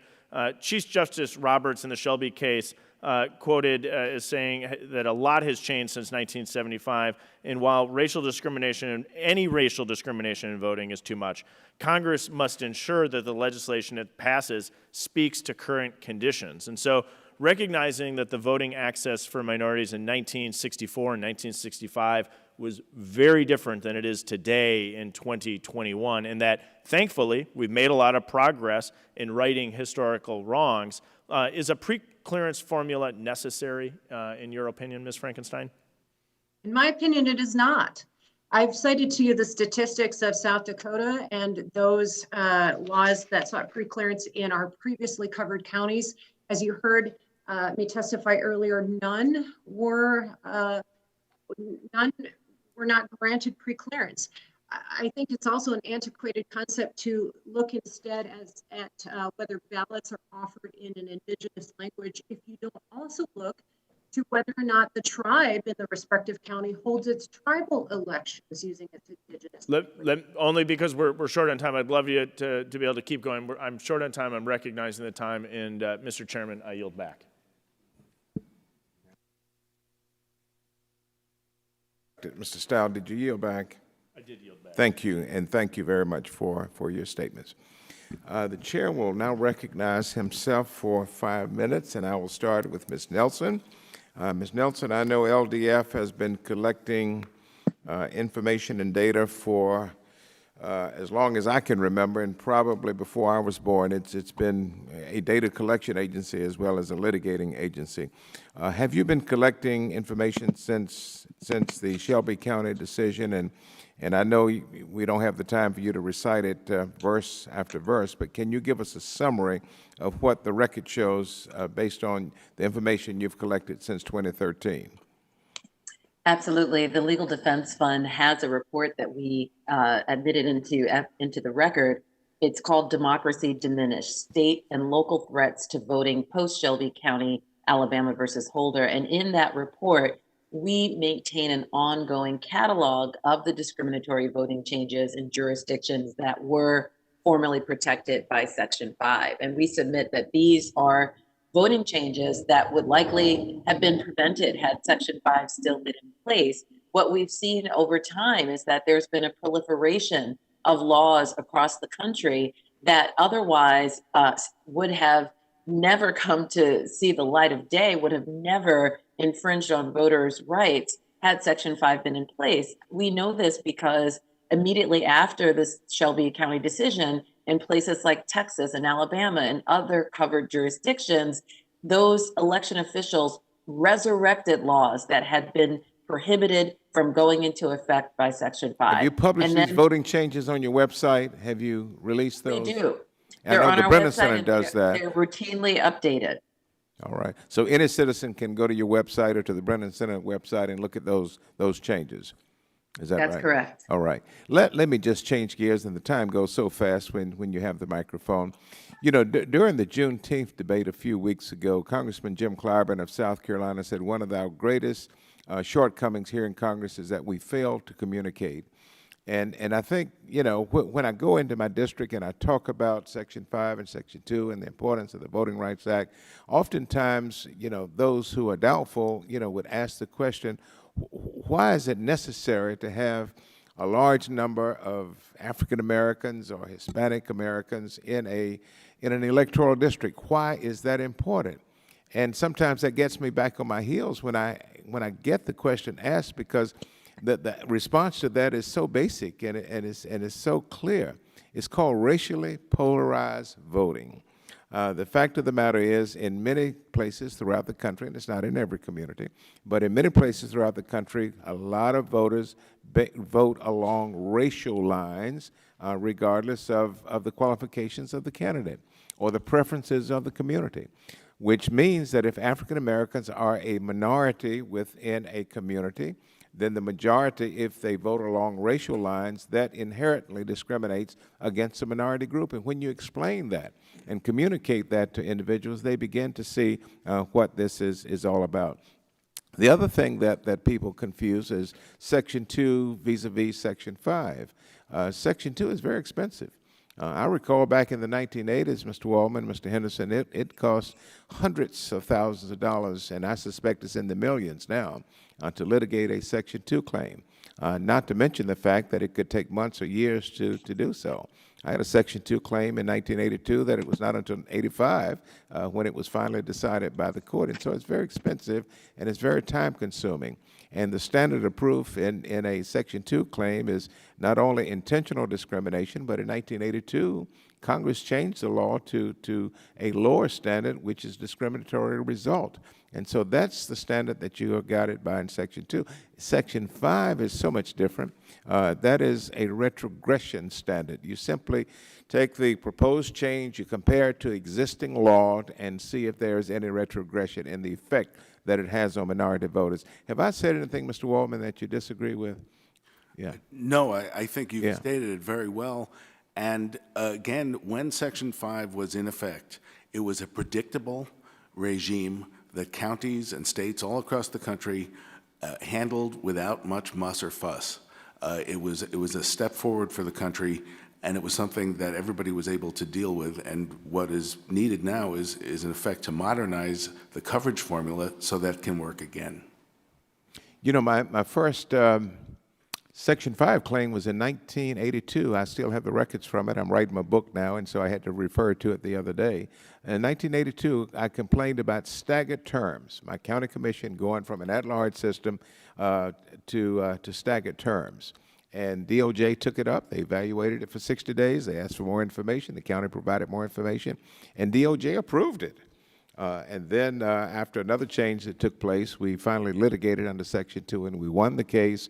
County was divided into 7 districts, and now instead of an all-white Board of Commissioners, we have 3 African Americans, 4 white Americans, and everything is reasonably well. I'm not going to say it's perfect, but it's reasonably well. And so the Voting Rights Act is a very serious piece of legislation that is deserving of our attention. It protects democracy. And Mr. Henderson, you made a statement a minute ago that it is what for our democracy? It is the language, did you say, of our democracy? May I adopt that as one of my talking points? I like that. It is the language of our democracy. And so thank both of you, thank all of you for your testimony. Do we have any other members who have returned to the meeting? Yes. Just a point of clarification, Mr. Chairman. Yes. I know I speak on behalf of the committee members. We just want to know if we're going to get an advanced copy of your book, and if you can, write a. I know Mr. Stile and Mr. Davis would really appreciate it. Well, I've been They have writing a lot this- to learn. It is quite the story. I would read it. I've been writing this thing, I want you to know, for many years now, and finally my editor told me a few months ago that I really needed to separate it into 2 books. One book on community history. Mr. Henderson's second cousin, who is also a local historian in my hometown. She and I are the local historians, and so I've been advised to separate what they call community history from memoirs. And so now, instead of 1 book, it's now going to be 2 books. But anyway, just for public recognition, Mr. Henderson's second cousin is named Lisa Y.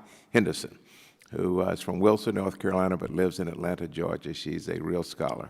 So thank all of you. Thank all of you. Is there any other business to come before the subcommittee before we adjourn? Yeah. All right. I have some housekeeping matters that we need to attend to. I ask unanimous consent. Is this it? Sure. I ask unanimous consent that we enter the following articles in the record.